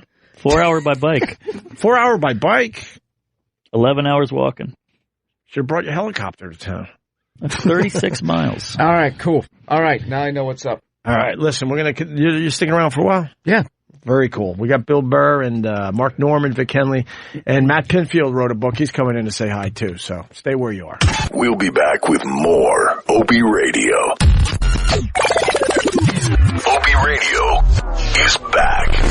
If there's anybody that knows the most about music on this planet Earth, it is this man walking in here right now. We should quiz him. Oh, shit. You can't stump him. Yeah. I know this guy. Yeah, you can't stump him. We gotta try to stump him. We gotta play music to see if he can name it. He knows every song ever. So how are you guys? I don't think we could stump him. You can't. You think we could stump you with a song? You could. Vic is good. Yeah. Now, I'm not this good. Vic This Henley, is Jesus good. And he's modest. And he's modest. He's like, you could. Vic, You could. right down. No, I mean, I'm so psyched to be hanging with all you guys, man. Mark, Wait, I like Mark's idea. Write down 5 songs. Just Right. go Me? 5. I know. Okay, it's, all right. All over the It'll road, take me too. a minute. Okay, it'll take me a minute. All right, give me but a think couple it seconds. over. I'll think it We'll over. talk to him about his book for a little bit, and then we'll try to stump him. But Come on, it's 9:15 in the morning. Let the guy sit down. we're just trying to fuck man. Everywhere he goes, you know this happens to him. Everywhere he goes. Oh, exactly. Who was the first bass player in Cinderella? You go through that, but that's cool. I'll break out some prog rock. You're fucked. Dude, which frog? I don't know much of it. I know King. He's already got you. I'll go King Crimson, Procol Harum. Yeah, I think Rush is in that group. Rush, yes, ELP. Queensryche, ELP. That's what we did on F is for Family. We had one of the characters was into prog rock because disco had been done to death. Everyone was into Zeppelin. So Kevin, the character, we're like, we got to get him into all this prog rock shit and unicorns and all this stuff. So funny, man. That's great. Yeah. So what bands was he into? Was it like was he going super deep? But we can't use actual names. So it's just the band he gets into is just sort of an amalgam of all of that type of crazy. Wait, if you use a band's name, you got to pay for that nowadays, or dude, you can't believe some. I tell you something, and a lot of these. Not to get sidetracked, but so many of these management teams or whatever that own the music or make these decisions, they have so many songs that are so priced way out. Like they'll want $50,000 to just play a little piece of some obscure goddamn song. It's just like nobody's gonna pay that because they'll go for the more known song. Of course, I was like, if I had that song, I'd say $5,000 a whack. And I get it in 10 shows in 2 seconds. What song did you really want? And then they told you the price tag. You're like, oh, fuck. Oh, dude, there's been so many. Name a few of them, Bill. That'd be great. Please. I want to hear. No, you know why? Because we've been trying to go more like obscure. Yeah. Like we don't want to do like Born to Be Wild and all these ones that have been done. You know what? You guys are going to get me here. But, all right. I'm not, this is why I don't do what you do. I can't remember, but I'm always like, that's a great song. The opening of the show is great. The beginning, come and get your, I haven't heard that song in years. Hamilton, I love that song. Redbone. 1974 epic record. All right. Back, baby. That's the record company. Yeah, that's the best. The old school guys who can say the label. Yeah, because you still remember staring at it on your turntable going around. Did they do the Witch Queen of New Orleans? Yeah, it was their other hit. Yeah. You're not going to stump them. You don't even have to come up with songs. I love that, the Witch Queen of New Orleans. Marie Laveau. They were an all Indian, American Indian band. Yeah, Native American. Native American. That was the hook. Matt, I got to tell you, all these things that I've done, my insane, improbable rock life, read it in 3 days. Love this fucking book. That means the world to me. When you tweeted about it, like the first 70 pages, I was hooked. I mean, yeah, it really did my heart good. I have to tell you, I was just so excited. If you love music, you got to get this book. And then you got the radio angle in there, so of course I'm going to love that part of it. Yeah, and then the MTV experience, and then you're working for a record label. That probably was my favorite part of the book. You're giving the ins and outs of the record labels. Holy fuck! This guy got fucked over. He had the Killers. He discovered the Killers. Really? Yeah, pretty much. It was one of those things where actually, and that's, I mean, the story. You see how you're sitting there fidgeting as you're talking. They're like, we can fuck this guy. Here we go. Bill, listen, guys, Mark. He's sitting there, hey, he's all about the music. He's got the passion. It's like, this guy's got no shark in his blood. No, here's the funny thing. I mean, it was one of those deals where, there's so many people involved in the signing of an artist.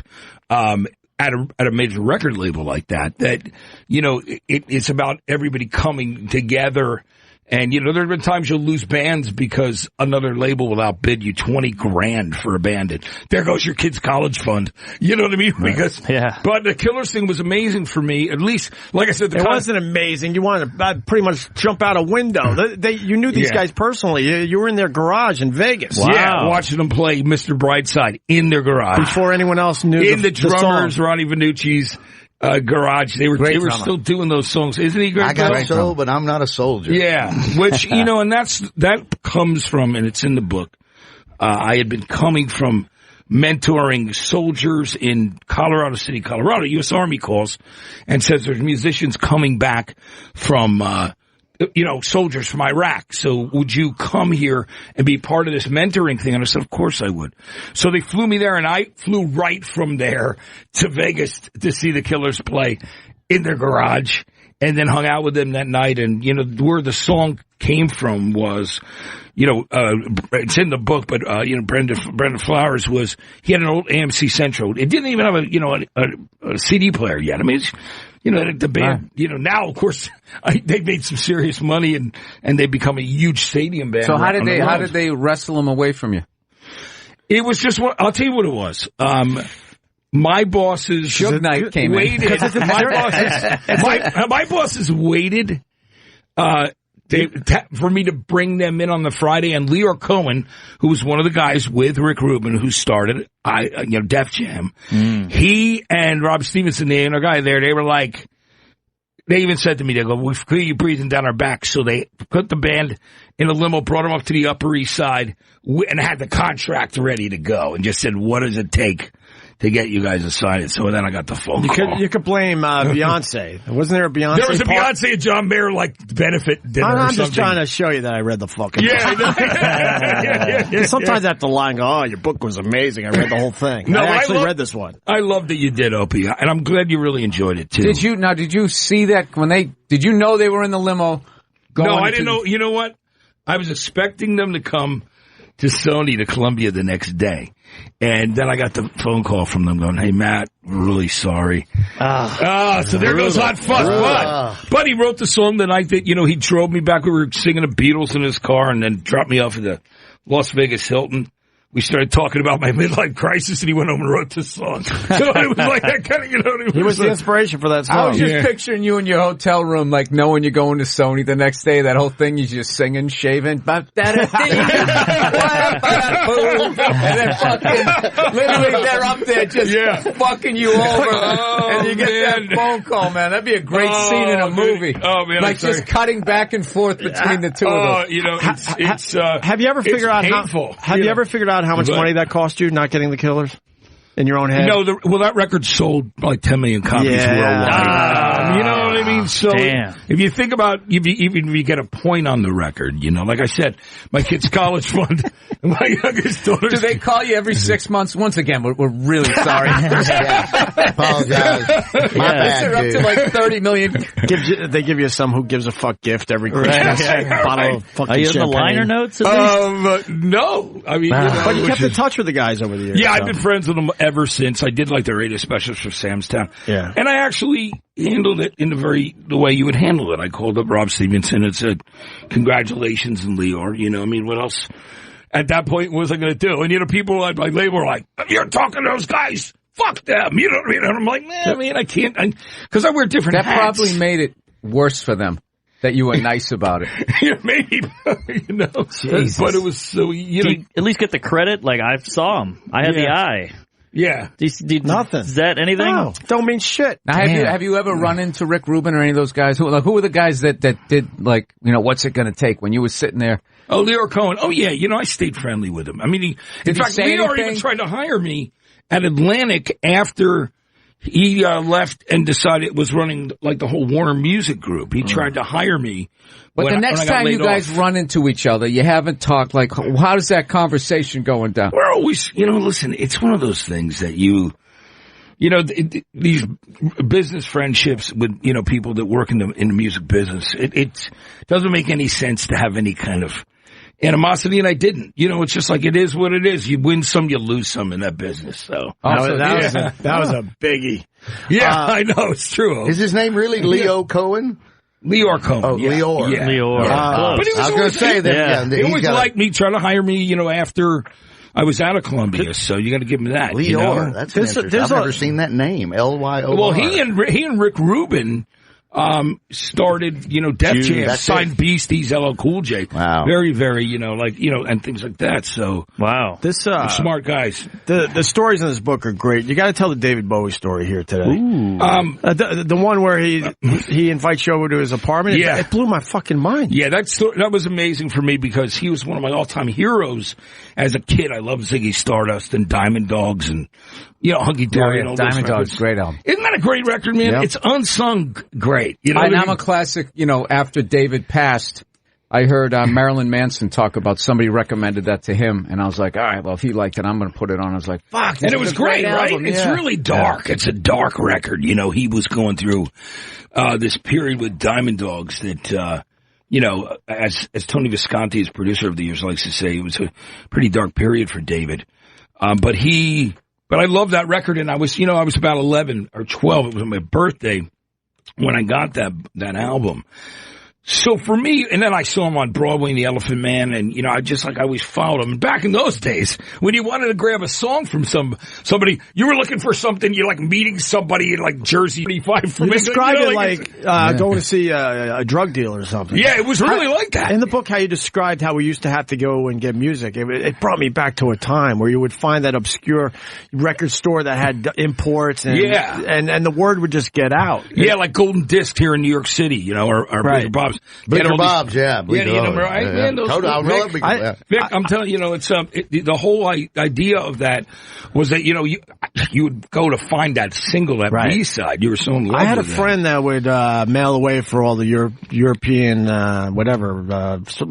bands, really. They weren't even in the States yet. And I couldn't wait to go over his house and see all the shit that he was collecting. Yeah, I knew a guy anywhere else. I knew a guy who had the Zeppelin 45 where, hey, what can I do? Yeah, that was what I got to. And it was like, holy shit. My brother, one time he was in Boston, somehow went to a record store and he found that print, Band of Gypsies, Jimi Hendrix. Outstanding. Yeah, and he had that fucking thing, and the guy literally at the shop was like, someone just dropped that off. My brother came in 5 minutes later, just happened to see it. And that's how you had to get it. Thing, and I was so jealous. I used to sneak into his room and listen to it and shit, just. You said it right too. You would discover this stuff, and you never knew where it would happen. Your friend's house or some new record store that popped up or whatever. It was amazing. I remember I told Robert Plant that how I found Hey What Can I Do, because I couldn't find a single of Immigrant Song with it on the back, but there was this album that was a collection that came out in like England or Germany called Atlantic Machine Rolls On It. It was like Zeppelin, ELP, yes.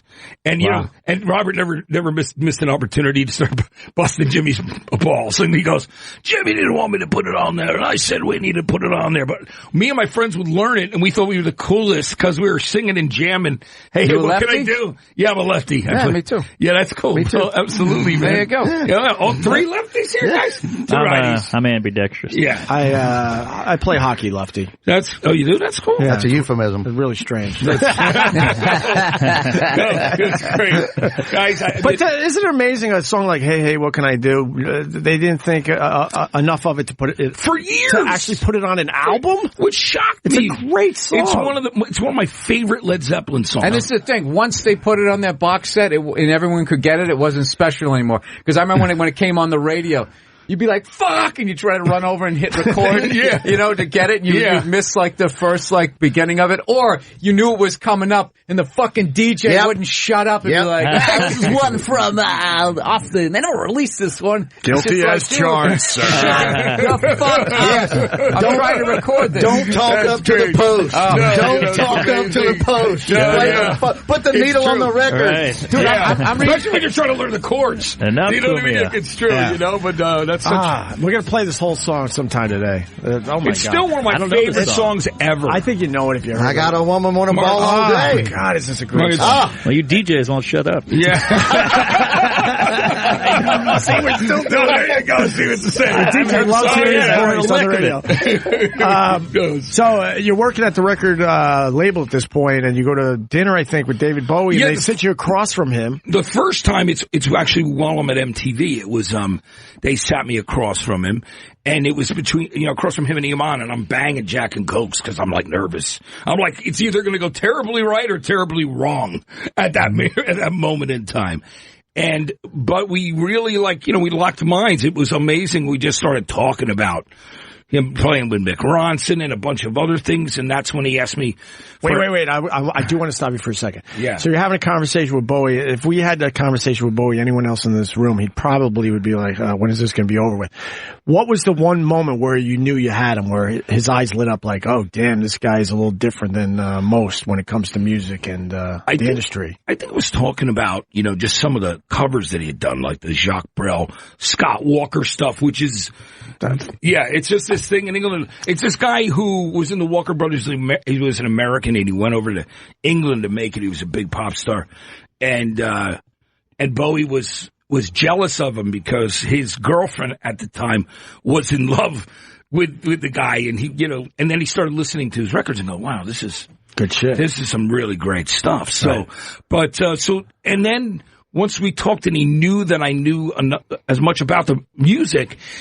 He'd ask me, if I would help him out with his set list for the 9 Inch Nails tour, and he let me know in advance. Damn. That's how that started. Man. And then the funny thing that he is also in there, I know you'll probably laugh your ass off at, Opie, was when I'm I'm in the Hit Factory, and I'm talking to Steve Thompson of Mixed Appetite for Destruction, and I wanted him to produce a demo for me. You know what I mean? Too good to be true. Yeah. And then he goes, my cell phone rings, and it's David Bowie, and it's like, Matt, David Bowie, and I'm like, Jesus. I'm like, yeah, David.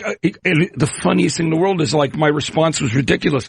He goes, hey, Matt, I'd really like you to come over and listen to the new record and let me know what you think and give me some advice on tracks and remixers. Jesus. And I go to him, well, Wednesday I have our label meeting, so, and I'm like, what? Like David Bowie, I label meeting at Sony. Hell, it's Thursday and Friday. And he was such a gentleman. He goes, well, why don't you come Thursday? He goes, I'll set up. Holy wow. So do you believe it? After I said it, I was like, what the fuck is wrong with you? You drop everything for David Bowie. You know what I mean? Leroy Conan. Is that funny, though? Yeah. Yeah, because I was like, I got to go to a label meeting. It's like all the, it's like... way more important than going to Bowie's house. Yeah, so, but when I went over there, it was great. And wait, slow down. You're going over to Bowie's house. Thank you, Bill. What are you going to wear? This guy's going to be styling his supermodel wife. You just can't come over in your sweatpants and tee. Maybe that's what you do. Maybe you go the other way. It's like I'm not going to outstyle this guy. You show up with a Ziggy Stardust t-shirt. You can't try too hard. That's trying too hard. You're right. Try too hard. That'd be hilarious. Can you get away with a Rolling Stones t-shirt? You gotta wear Run DMC or something. Throw it off a little. I would actually say no music. No music. All black. All black. Yeah, because I always do the Johnny Cash all black thing. So, anyway, he was great. So we sat across some couches on from each other. Fuck this. And you hear his footsteps coming to the door. You know it's David Bowie. What's his it was crazy. Doorbell? Mark? Is it a song? No, it was not. It's Rebel. Which, by the way, he recorded, he recorded that riff at 5 a.m. on a clear guitar. One of the greatest. I mean, that's, that might be my favorite Bowie song. Mine too. It's a gateway song for me. You know what I mean? Right? Yeah. I love that on Diamond Dogs. Rebel is just... I interrupted you 10 times. So anyway, you go over there. I'm sorry. But the details are good. Details. But sorry about that. No, Bill, no problem. I just, going over there and we sat across from each other, there was actually a time in between. I gotta stop you. Did you bring a gift? No, I didn't bring a gift. What did I was bringing my brain, which is what he wanted me, Not a bottle of, I don't know. No flowers for Iman? And where are we? What city? I'm here. New York. I was here. So what are we doing? It's going to be 11 o'clock before he finally finishes his story. I know. I went downtown. It was the second time. We'd eaten together twice for dinner before that. There was a second time also right before, and then I went in the studio. And I was sitting with him in the studio, Looking Glass, that, he used to do records at, that Philip Glass owned, and Tony Visconti had a room there. Wow.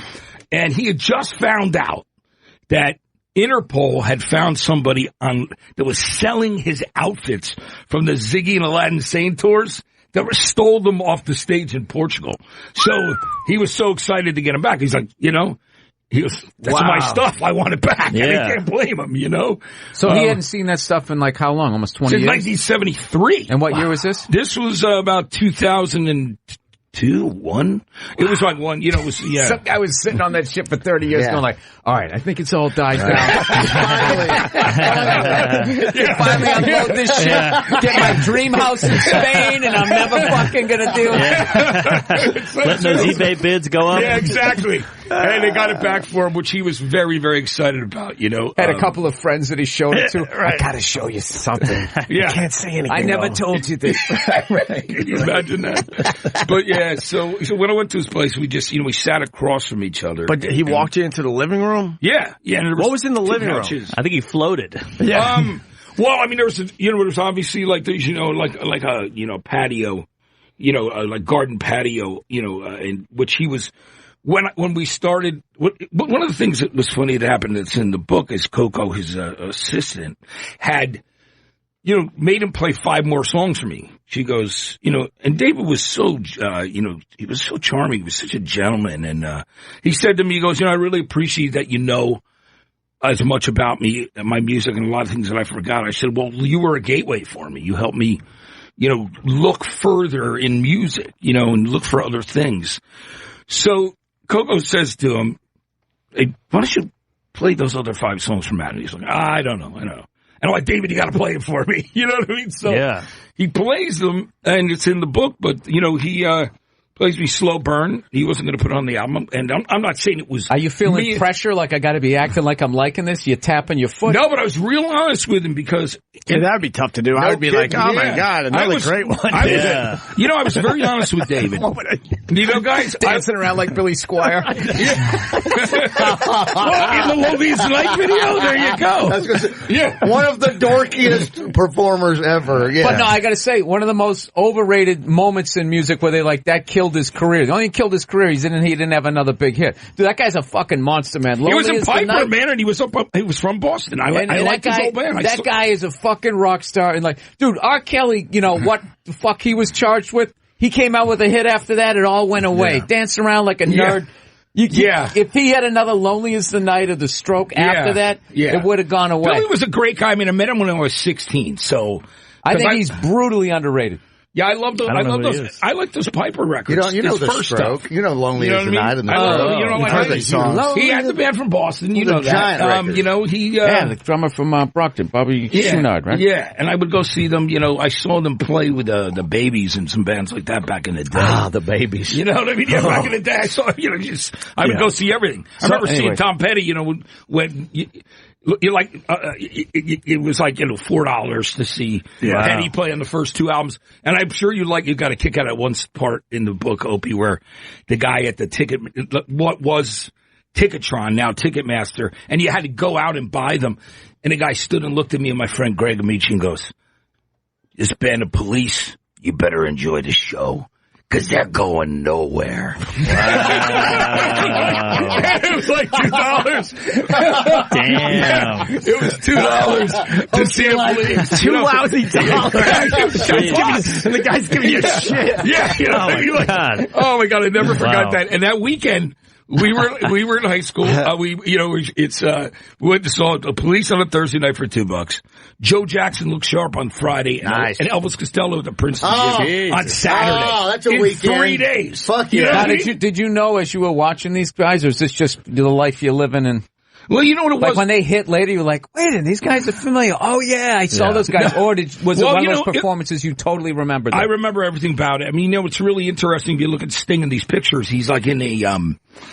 He's like in like this like green jumpsuit. And he looks like a baby, I mean, everybody would, he's so young at the time. But in that period, I mean, everybody would, he's so young at the time.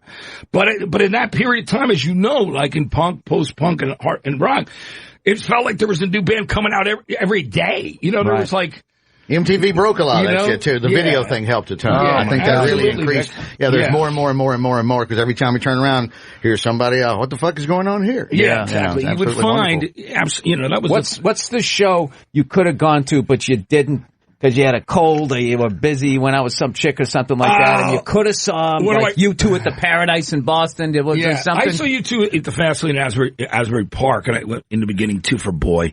You would see all these bands, and they would do their single twice. Like the Police did Can't Stand Losing You twice. And you two did I Will Follow. Because, they just didn't have songs yet. Yeah. Oh, wow. You know what I mean? That was what it was about. I don't want you to move on from Bowie yet, because then he's playing these songs for you, and he's pacing. Like, there's David Bowie pacing. He's pacing in front of me. He's nervous what you're going to say about his music. Yeah, he was. Isn't that fucked up? He was actually pacing and going back and forth out onto the patio with a cigarette, because he chain smokes. He has all, he had all his life.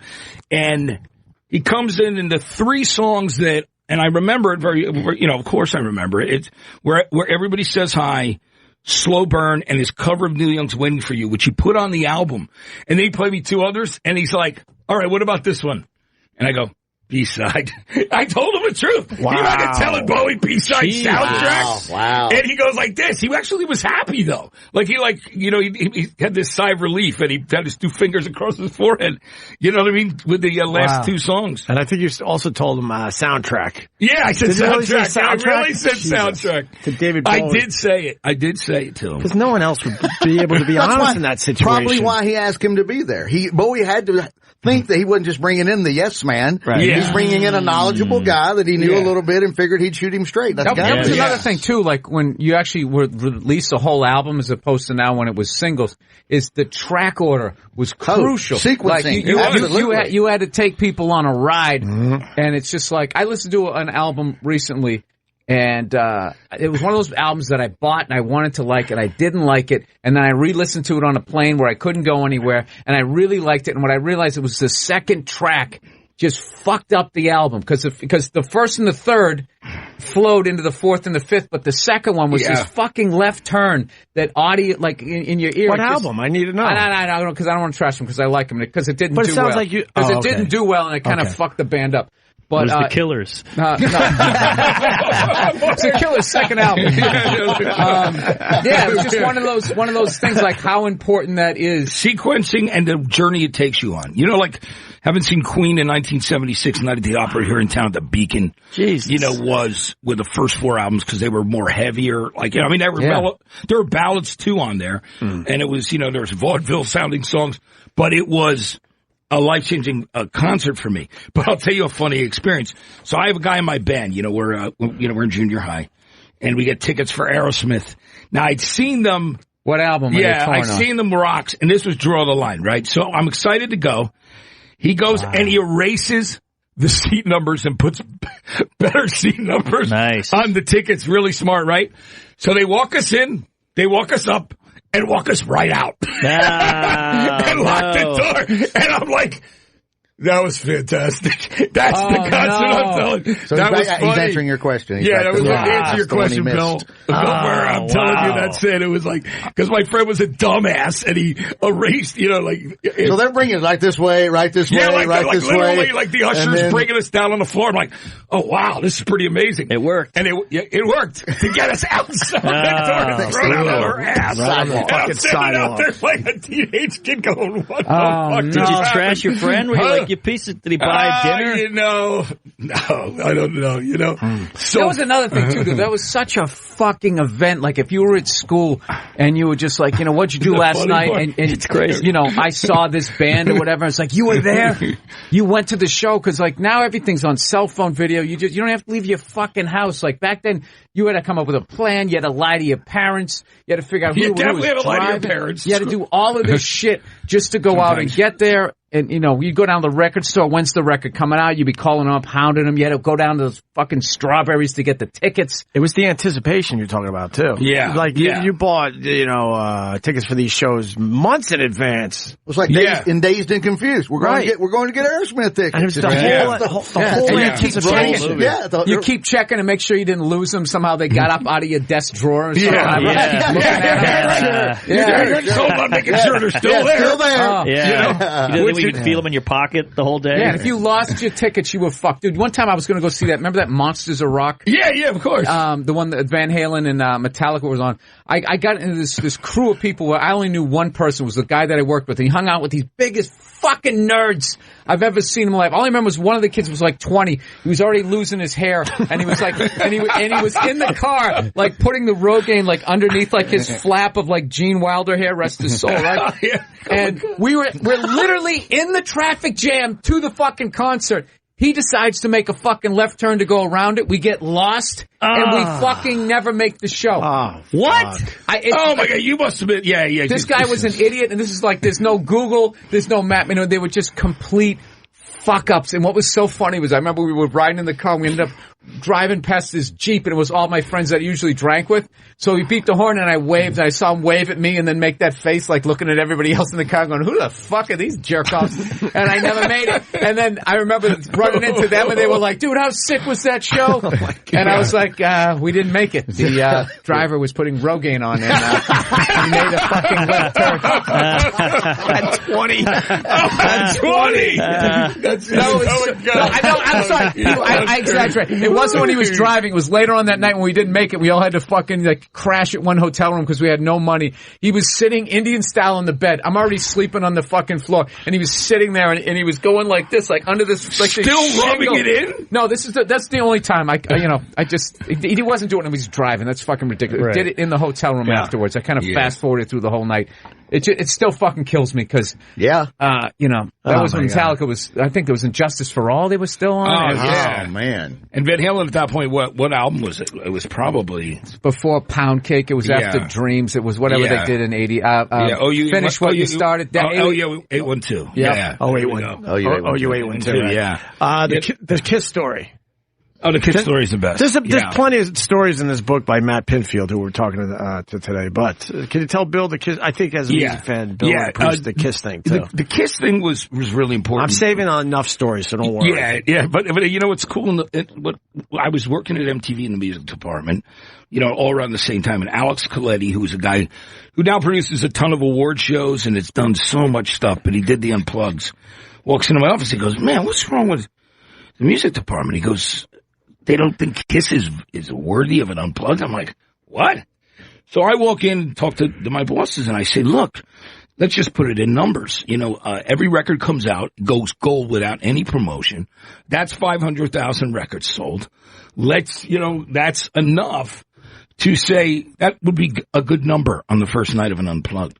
So they decide to do it. So we're there for that. I see that, I see when Ace and Peter come back, and they yell, because they do the reunion there halfway through the show, and they're up top, and you just hear Ace go, "Hey, you motherfuckers!" And then basically they play together and they decided after that to do the reunion tour. So Gene and Paul were managed by these guys who used to manage Aerosmith at the time. Steve Lieber and Krebs were their names, and they took us to lunch at Carmine's. And it was great because I got to ask him, I go, why does Hotter Than Hell sound so much muddier, even though I love it, than the first Kiss album? He goes, we didn't know what we were doing. We were making an album every 6 months. But the songs are great. I love the album. I even love how nasty it sounds. Right? Because there I am, I'm a teenage kid, and you're living vicariously through all the artists that you love. And, so what happens is I get a phone call from Gene saying, we documented the reunion tour, and we'd like you to do the voiceover for it. You know what I mean? Wow. So I did the voiceover for it was a double VHS. Now it's available on DVD and probably on Netflix, but it's called Second Coming. So I did the whole VO, and the funniest thing in the world was I did that at the MTV studios because he'd offered me a couple grand for it, and I said, dude, come on, at least $5,000. I want to be a part of your history, but you always tries to lowball you because it's going to take a lot of time. So then I get the beta tapes in the mail, which by the way, I never use. I just do the stuff out of that, and most of it links up. So then I had certain ones that I had to redo, you know what I mean? Because they said, oh, didn't link up. I'm going, really? How did that happen? Because I wasn't going to rent a studio. I wasn't going to rent a studio, guys, and spend all my money linking up my, to my thing. How did that happen? So it was hilarious. So then I do like another 30 lines. 26 would be in time with, with the picture, just out of luck. And then I was out there when, so it was the weekend of the VMAs when Ben Stiller was doing that, like he was, doing the skits on me. And I got a call from Tommy Thayer, who now plays Ace's part in the band. They wanted me to finish and come to KISS headquarters to do the voiceover. So I went there, and then Gene took me to lunch in that Lincoln Navigator that Paul bought him.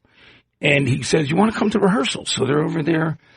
We go to Cole's, where they rehearsed, and we're waiting for a long time for Paul. Guy shows up with the Love Gun boots, who's like they were getting ready to wear for the Psycho Circus tour. And Gene's showing me everything around, and he and Peter and Ace and I were all talking. And I go over to like the music stand, and I see the set list. I go, 2 new songs, Psycho Circus, Into the Void. I go, and all the classics. He goes, you love this? I'm like, yeah, I used to do these in bands when I was a kid growing up. He goes, you want to have a go? So I ended up singing Rock Bottom 100,000 Years. I love that one. That's a great one. Yeah, that's a great one. So it's funny. Gene starts playing the bass. Then Peter gets behind the drum kit. He starts playing.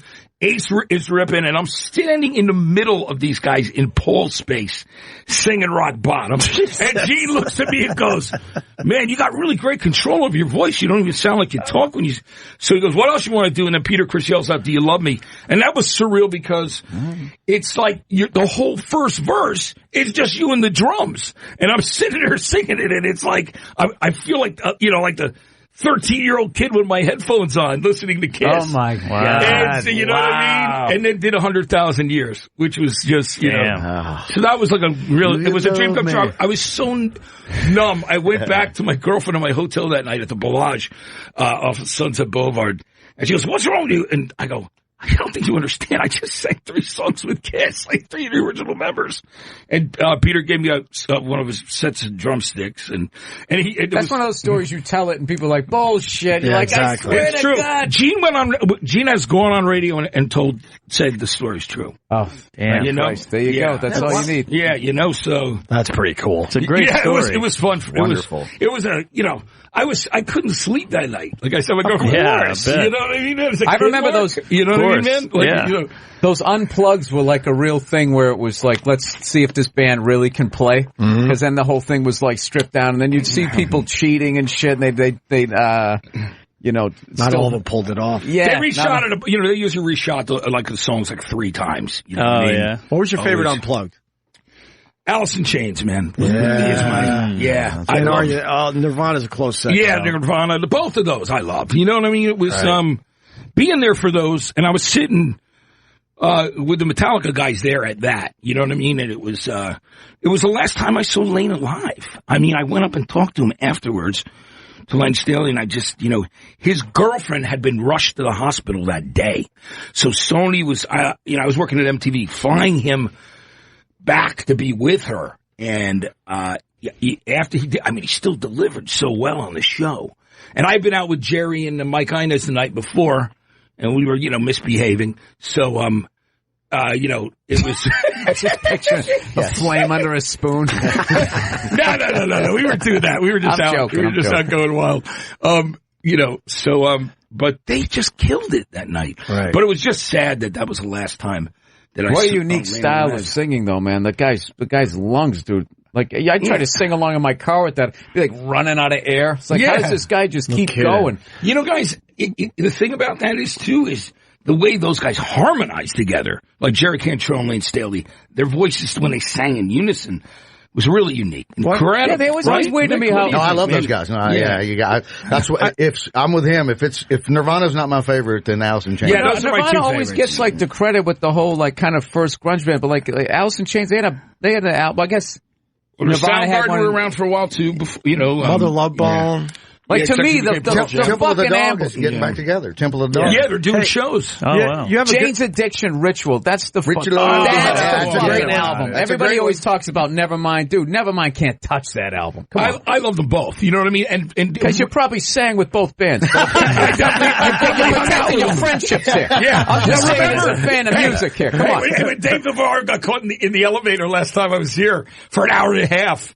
And he's calling us. He's like, Matt, you hanging around? Yeah. You know what I mean? It was like, you know what I mean? It was so Dave Navarro stuck in an elevator. That was great. Yeah, at least he was stuck with a beautiful publicist. I mean, he was having a good time. You have a good take on why Andrew Wood, Kurt Cobain, Lane Staley, and Scott Weiland died in the book. Well, yeah. I mean, the way I feel, it's just one of those situations. It's, all those guys I fucking love, too. Yeah, all of them. I love them. And, knowing them personally, like, Scott, last time I saw him alive, we were in Carlsbad, California.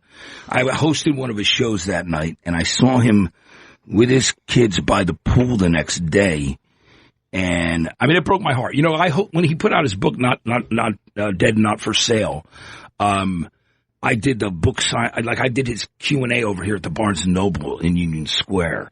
And I was close to them because you got the Leo brothers. Are originally from the Jersey Shore. They're from Point Pleasant Beach. Even though, of course, the band came together through LA and San Diego. It was crazy because, Dean DeLeo drove up in a delivery truck. I mean, when Core came out, he brought Core to me. All right, it was still in the long box. Remember when you had to rip it open with the plastic? Oh, and all that? Yeah. He drove up to the radio station that I was program director at in, Asbury Park, New Jersey, HTG, a rock station there. And he goes, hey, Matt, remember me from the rock scene down here on the Jersey Shore, like Asbury and stuff? I go, yeah, man, what's up? He goes, hey, man, we got signed me and Robert got signed and have a new band to Atlantic. Would you think you might want to play it? I'm like, yeah, what the fuck? Come on in, man. I said, come on in and hang out. And then, first time anybody ever heard Sex Type Thing, Wicked Garden, Jesus, Creep and Plush. Amazing. And we just did it. And you know what? The thing that I've had such a long friendship with them that was the thing, like even back then before I was at while all that stuff was going down, he would come back, and I'd fly down and hang out with the band, when they were doing Purple. I was there in Atlanta when Purple came out, which is a great record too, Oh, yeah. So, but anyway, I mean, yeah, my take on it is, it's just sad. I mean, I think the big problem is with drug addiction, as you know, and you're in a band, there's a lot of hurry up and wait. You know what I mean? You're coming down. There's certain pressures. Sometimes people are not inept, or they're inept when it comes socially, or maybe it just comes down to the fact that out of boredom, I think a lot of times, because again, I said, hurry up and wait. I think a lot of what happens to artists, especially in that period of time, was all that downtime. And I've had friends who I lost, besides those guys who were friends, to heroin overdoses, not to get all Debbie Downer on you guys, but the truth is, I think a lot of time people think they can outsmart it. You know what I mean? They don't, they get caught up in it, like heroin especially. Fatal mistake. You know what I'm saying? So it's that kind of thing. But it's also that made him such great artists. You're talking about in the book, where they're getting all this out in songs, but they're not actually dealing with the shit that makes them great writers or performers. And that's what we'll miss the most about all those artists we're talking about Lane, about Scott, about Kurt. You know what I mean? About Andrew Wood. It's just the dude from Blind Melon. Shannon Hoon. Yeah. Shannon. Same thing. That's a great fucking, that's a wonderful record. It really is. Yeah. And he was a sweet guy. He was a really, really good guy. That's what you usually hear. You hardly ever hear, and he was a fucking asshole. Yeah, right. I'm glad he OD'd. Right. No, it's always a genuinely kind person that's just got on the wrong thing. Yeah, so that's it. And that's, those are some of the different. One of my favorite STP songs is Atlanta. I love it. You're going to die. Atlanta, I swear to God. A song that never really got radio play. On number 4. And you know what? On number 4, right? The last song on the album, I played it last night where I had something to eat. No bullshit. I played it last night it's sort of an obscure song. There's like a pub where I was just having something to eat late. You know what I mean? Right. Last night. And I just went up and I like to play the jukebox when I go to places. He sounds like Jim Morrison in that song. It's a total Doors feel. It's haunting. I don't remember that one. You would swear it was some Lost Doors track. I know, it's so good. Know better. Anyway. It's amazing. These are a few of my favorite things. That's what I kept thinking of. Jim Morrison does Rodgers and Hammerstein. Yeah, of course. And Scott, but it's funny. I just put that on last night. How bizarre That's is so that? weird. I brought that up today. And then because of your book, you talk about Radiohead and meeting people is easy, the documentary. So I went and saw that documentary after finishing your book. Yeah. It's all about OK Computer. Yeah, and how they're pressing their touring stuff is, and then like I said in the book, it's people always say to me, like Chris Martin from Coldplay, when I met him, his point of reference was, "You're the only guy that Tom York likes in the Meeting People is Easy video." Hey, that's nice. I'll take that. I'll take it. I'll take it. It really shows you what a band goes through when they get a hit record and what they got to deal with, all the same mundane questions and bullshit and the touring and everything. But then it led me to Radiohead in general. I was in a Radiohead fucking hole for a while, and then you talk about the song Just in the book. Why the fuck does the guy lay down on the sidewalk? We never knew. It's my favorite. One of my favorite. We started this show talking about that today. So what's your thought on that? This theory's online. In the video, Just, you got a guy lays down. Everyone's like, "Why the fuck are you laying down?" They just want an answer, and then he whispers something in the video, and then next thing you know, because everything else has subtitles until he whispers, right? And because he's like, "I can't tell you, you can't handle it if I tell you all this crap," and then he whispers why, and then the next thing you know, they zoom out, and everyone's laying on the fucking sidewalk. Yeah, it's like a Twilight Zone episode. No, it's pretty amazing. I've never seen this. Yeah, it's it's truly one of my favorite videos of all time. Really? Yeah, it is. And I like a lot of them. Obviously, from the 80s up and even 70s, because there were certainly people that were working and making videos then. And even the Stones and Beatles made like promotional The Jacksons. You ever seen everybody, exactly. Dancing in the Streets? Yeah. David Bowie and Jagger. Some people didn't really. South America. That's not one of my favorite videos. I'll go down saying that's not one of my favorite videos. But I remember it debuted on Live Aid. Right. Which was it. But, this video was, it was like a Twilight Zone episode. And in the book, as you know, I talk about how we took so much heat for sticking behind the Benz at MTV, and we just said, this guy sings like he's getting attacked by bees. Yeah. Tom. Good old Tom York. Tom York. But they're only attacking him. I don't know what it is. Not stinging anyone else. Nobody on the sidewalk, nobody in the band, He's just doing that thing with his hands. So I got to ask, I know you love U2. What are some of your favorite, like, go-to albums if they were like your... I love Rattle and Hum. Yeah, that's a great live record. I love The Bends by Radiohead as a go-to. Yeah, me too. There's a lot, I guess. Yeah. Well, because you obviously loving Waiting everything. for Columbus. Alice in Chains, Unplugged is a go-to. Yeah. I don't know the name of band, I guess. I remember that, that's just... He's a Zeppelin guy. I think we're all the same way. Like, we all love I love Zeppelin guy? I love Zeppelin 2. Yeah, that's his favorite. And I love Zeppelin 3. Yeah. 2 or 3 might be my favorite. I love all of them. Yeah, I do. I mean, 2 is great, too. I love that acoustic stuff from Zeppelin. Do you guys know that the Zeppelin 2 was actually made... and this is true. Zeppelin 2 was made on the road here in America. I mean, it was like, literally, they recorded the entire album here, and Jimmy Page would roll with these, like, bundles of tape. And so they would go from studio to studio when they were on tour because they were trying to break America. So that was it. Oh, no, this video. Yeah. Oh. This is one of the saddest. Yeah, I can't watch it. It is one of the saddest. Everybody's feeling quiet shit. Come on. David Bowie and Mick Jagger, I would put that. That's even worse because it's two guys. They're just rubbing their asses together. Yeah. It's like, I don't know what's going on. Video. So wrong. Oh, it's the worst. It is bad. And whoever just yelled South America, that's the worst part of the song. South America. South America. Yeah. That's LA. So, I I used to run to turn it off. I love both of those guys. You don't want to see them like that. No. You don't want to see them like that. You want to see them like doing what they do. And they gave a shout out to everybody, every city. How psyched was Keith Richards when that came out? He's like, yeah, fucker, you're coming back. That's right. 3 million hits. Every one of those is ironic. Everyone. Yeah. I don't know about that. Look at all the thumbs up. Mark, it's got a lot of 4 million now. Yeah, exactly. That's us. It's just...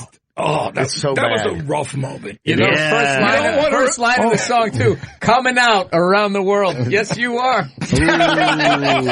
Now, Travis, this is the musicless music video. Yeah, last week, somebody just took the music out of the video, right? And it's just so silly. And totally worthless. So it's them dancing with no... It's just silent. No audio. Yeah, just play it, even though it looks like 57. Even though we're on radio. Let's just play Well, let's just see, though. So, they took the music out of this thing. They put sound effects. They did Foley.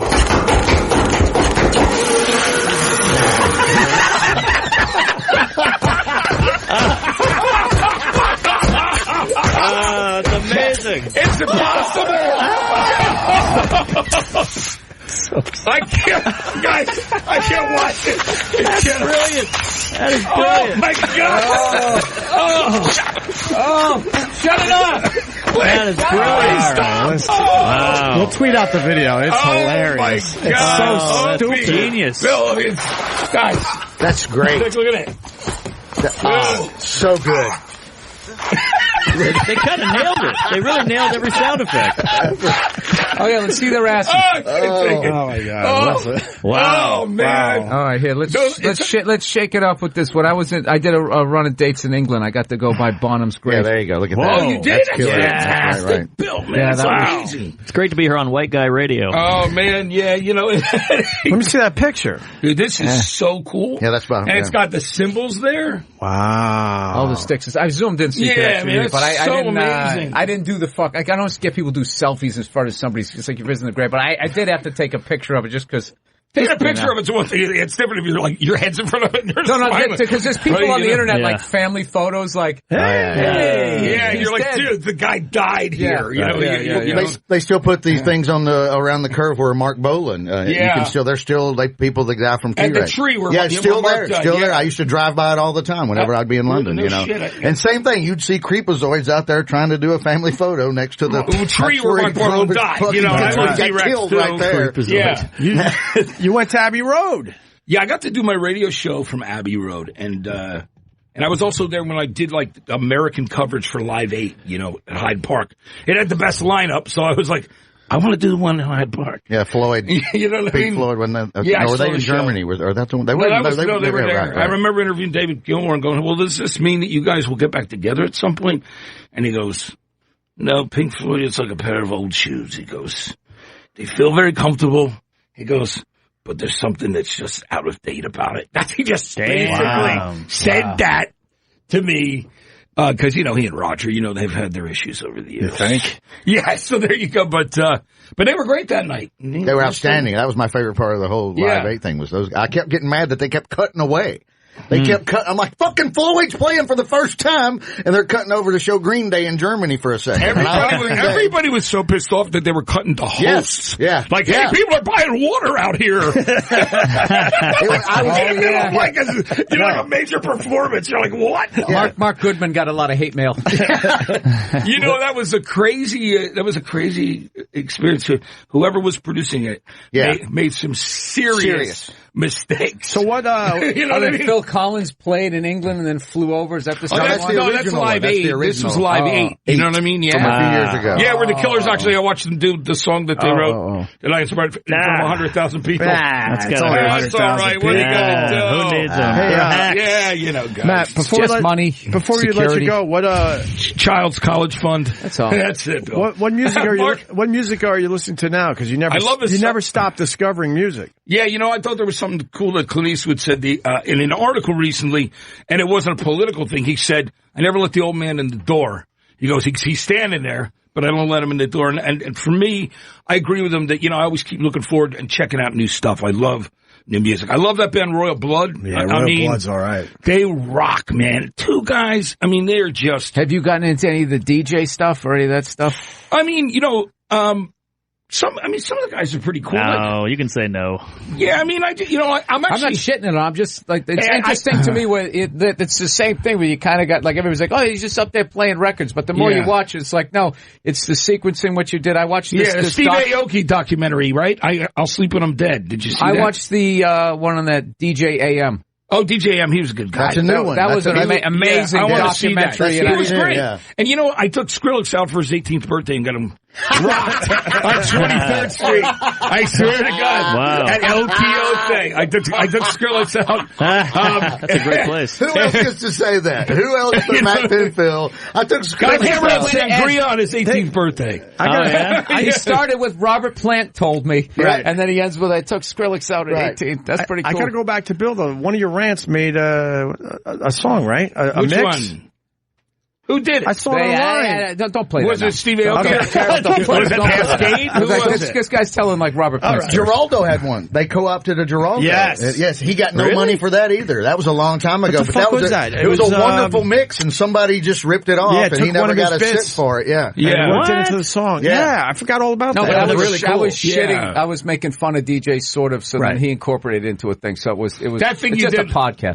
That thing you did was cool. That was good though. You know what I mean? Yeah. But Royal Blood, who else? I'm into the record company right now. I love the record company. Those guys are great. Imagine if they came out 15 years ago. Yeah, I mean, Jesus, they would have sold a shitload of records. They did a performance in the lounge that we have for the radio station in San Francisco, and the space in their music is cool. And the way they came together, the record company, because they were just a bunch of friends hanging out in Silver Lake listening to records that they loved, and then they decided, well, we try and play together. What's the name of the band? I got to write this down. They're called the Record Company. A song called, it's really bluesy. It's Go Off the Ground. Rita Mae Young is a great song. Yeah, some great stuff. I'm trying to remember the hits now.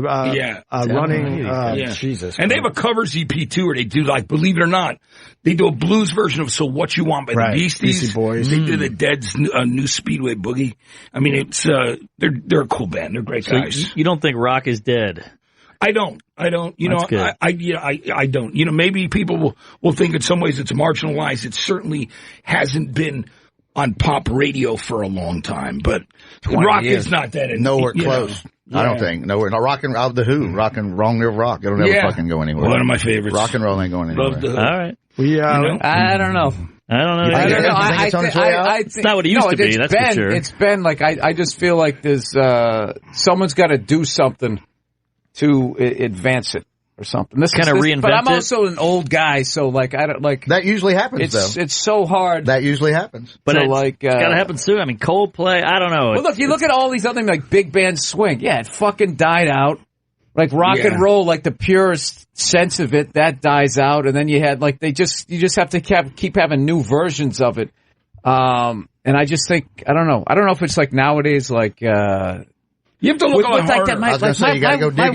My wife listens to like so much of that hip hop now where everybody sounds like they're fucking drugged up or they slowed it down. Like you barely pronounce the words. Yeah. And then that singing with the auto-tune. And like the people are really getting into it like they're really singing. I hate auto-tune. Don't you? Yeah. I mean, come on, man. It's like the worst cheating ever. Yeah, it is. I don't know. Like it all kind of sounds the same. Like when she bounces between all of those guys, Drake and all those guys, they all sound like they're trying to sound like him to me. Yeah, I don't know shit about it, but just all. Well, auto-tune, I just like I'm not trying to sound like the old guy, but there are still bands out there that play and deliver it. You know what I mean? Bands like Royal Blood Record Company and things like that. Are they letting you play whatever you want over there in San Francisco? Definitely some. You know what I mean? Yeah, I mean it's kind of like you go damn back playlist. You can't let Matt Pinfield follow a fucking playlist. Well, I mean, I do. You know what? I have my places where I do my thing there. You know, it's squeeze in a little Trinidad James. You still have to pick your spots, though. Yeah. Some jackass is still capable of walking there and going, Matt, what the fuck did you play that for? That can still happen to you? Seriously, that can still happen to you. It's very interesting. Sadly, it is true. Yes. No, I know it is. I know it is. Sadly, the answer is yes. He's being nice, but that's and then a pile they don't of understand shit. why no one's listening to regular radio that's anymore. A goddamn in pile general, of shit. Matt, I'm sure you got your following out there. Yeah, and I have a night show too that I do that's on from 10 to midnight. How's the personal life going? Everything good? Yeah, man, I'm doing hanging really in good. There? Oh yeah, man. It was a big adjustment. That is literally such a married guy question. Are you hanging in there? Oh yeah. Well, it's a big change age, anytime. Fair enough, but I'm trying to be nice about it. Fair enough. All right, we're out. Here we go. I guess I got to explain myself because in the book I didn't realize that. You're so right. You're 100% right. But I didn't know how to say it because in the book he's pretty honest about football season's here. You got that. You holding on, buddy? Hanging in there. When do you keep your bottle of hooch? So classic. You got it in the toilet. You got it in the cupboard. I'm just honest about it. Right. You've already read a whole book and watched 8 documentaries. Because I've known you for a long time, I didn't realize you had addiction problems. Yeah, and I probably should have just said it that way instead of how you doing, man? Absolutely. There was there's been periods. There are periods in my life. I always say to people when I was DJing in clubs in the 80s, they're like, cocaine's not addictive. Of course not. You know what I mean? Stuff like that. And, well, didn't doctors initially, they said it was in the 70s, they said it's no more addictive than caffeine. That was what they said when it first came out. Yeah, it's... then the 80s was the big lie. Is there anybody under 40 listening to this book the last hour of this radio? Going down memory Romantics lane. had some good tunes before they went too poppy for talking in your sleep. But come on, what I like about you, that song still rocks. Those people just go dude, what the fuck? Oh, that's great. I dealt with it honestly because I thought it would have been bullshit if I didn't admit that I had issues. I'm thinking you're at MTV partying with all these guys. How do you not? I was. How do you not have a fucking problem? How do you say no to all this shit that's going on around you? You should have written an episode of Vinyl before that went off. I bet you could have written a great one. Oh yeah, absolutely. I definitely could have, without a question. Doing Blow with Billy Idol. Yeah. That was through that baseball bat thing. That was the funniest thing ever. You never forget it because I loved him when he was in Generation X, the punk band, and that was, of course, neither of us do that anymore.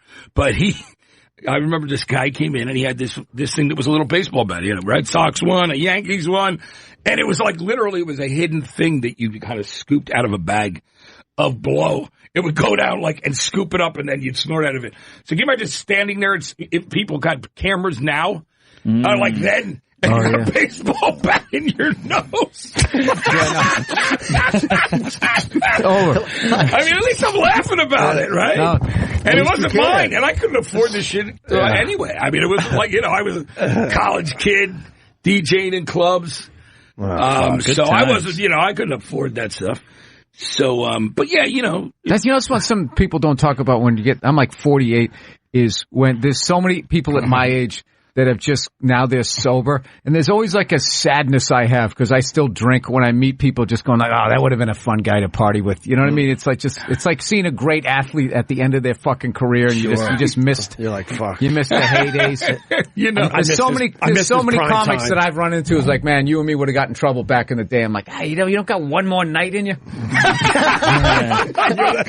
Are we really just going to go back to the fucking hotel room and put on a fucking movie? Yeah. See you in the morning. See you at the fucking the waffle stand.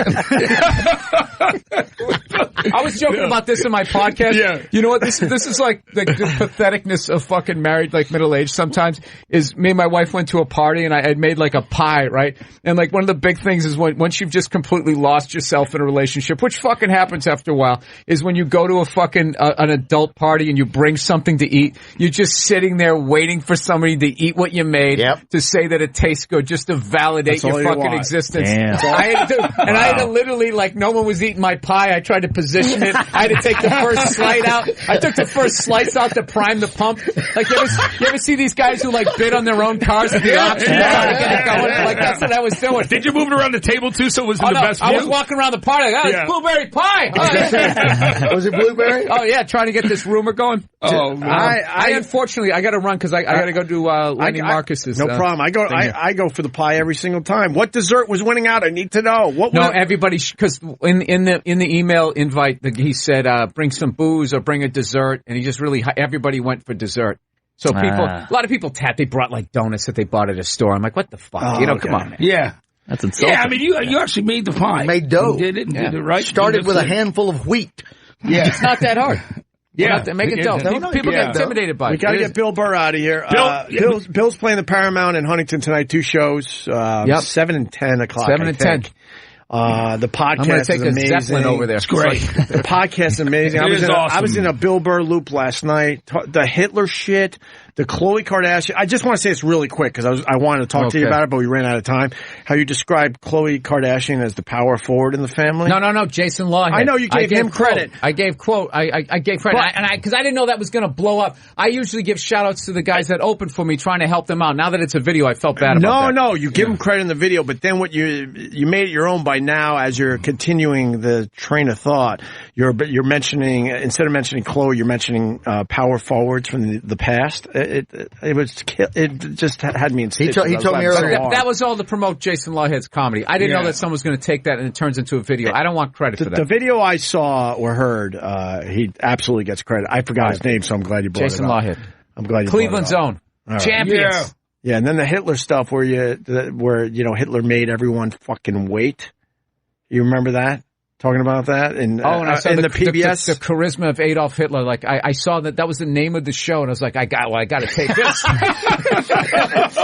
Somebody's putting a positive spin on this. I got to see it. Yeah, you're like, dude, that guy, monster, fucking public speaker. Yeah. Dude, like he had like that wrestling thing where you let it simmer, and then you fucking get him going. Like that time when Hulk, remember, he ripped his shirt off on the show. Well, remember also that Hitler Billy was getting shot up with methamphetamine. He was like the first public meth addict. So he was like, he was bursting out of his skin. They have the creepiest fucking clip of him where he wants to trash Jewish people, but he won't do it.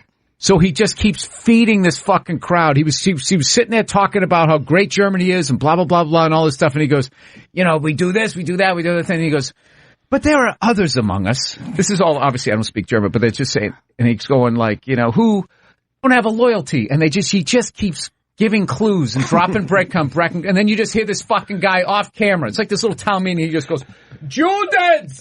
Yeah. And then he just pauses, never addresses it, and then continues. So he never got busted for saying it or whatever, and he just led them right to it. And there was like some dope in the back. Oh, I know the fucking answer. And it was literally just leading the mouth breathers to what the fuck he wanted to do. I did a gig in Germany, and and I had this whole chunk trash and Hitler. I was just like, how is this going to go? Is this still hugely embarrassment? Blah, blah, blah, blah. Dude, they absolutely loved it. You can't trash the guy enough. And they loved it. They fucking loved it. And it was just like, dude, because like in our country, it's like, we had slavery and genocide and all that type of shit. But like with us, it was so fucking removed that we don't get. But them, it's like their grandfathers and shit. So it was really, I didn't know which way it was going to go. It was one of my favorite moments I've ever had. I can imagine. As a comedian when they were actually going with it. And I was just like, all your guys' contributions to automotive, to space travelers, audio tape, and all that. You pick one wrong guy, it's all out the fucking window, and they were dying laughing. It was really cool. It was really cool. I got to run though. Bill, it was awesome to see you. It's been too long. Bill, great meeting you, everyone. It was awesome meeting you, Bill. Great talking to you and hanging out with you. Make sure you check out Bill Burr on Lenny Marcus's podcast. Is it the one with Kevin Brennan, or Lenny has a different podcast? No, this is the one with Kevin and Lenny. Kevin, who I can't believe that when what's his Strahan left, I can't believe that they didn't bring Brennan in. He has such wonderful morning energy. Yeah. It's a great podcast because those two just he's going to shit all over us. When you mentioned you were here, he's going to shit all over us. Of course. Absolutely. All right, guys, we'll see you. Bill, thank you so much. Matt Pinfield, the book, I read the whole fucking thing in 3 days. I loved it. All these things that I've done, my insane and probable rock life. If you're into music especially, it's great. It really is. Yeah, thank you. Opie, that meant the world to me, like I said. I really did. I think we did it. Why don't we end with, hey, what can I do, and get the fuck out of here? Yeah. Perfect. Hey, guys, thanks so much. I had such a great time Bill with you guys. Burr, Vic Henley, Mark Norman. Yes. What a way to come back from a very long break. Yeah. Cue the Killers. We'll see you tomorrow. Opie Radio is now over for now. Over? Roger. Over. Today's show, along with past shows, can be found on demand with the SiriusXM app.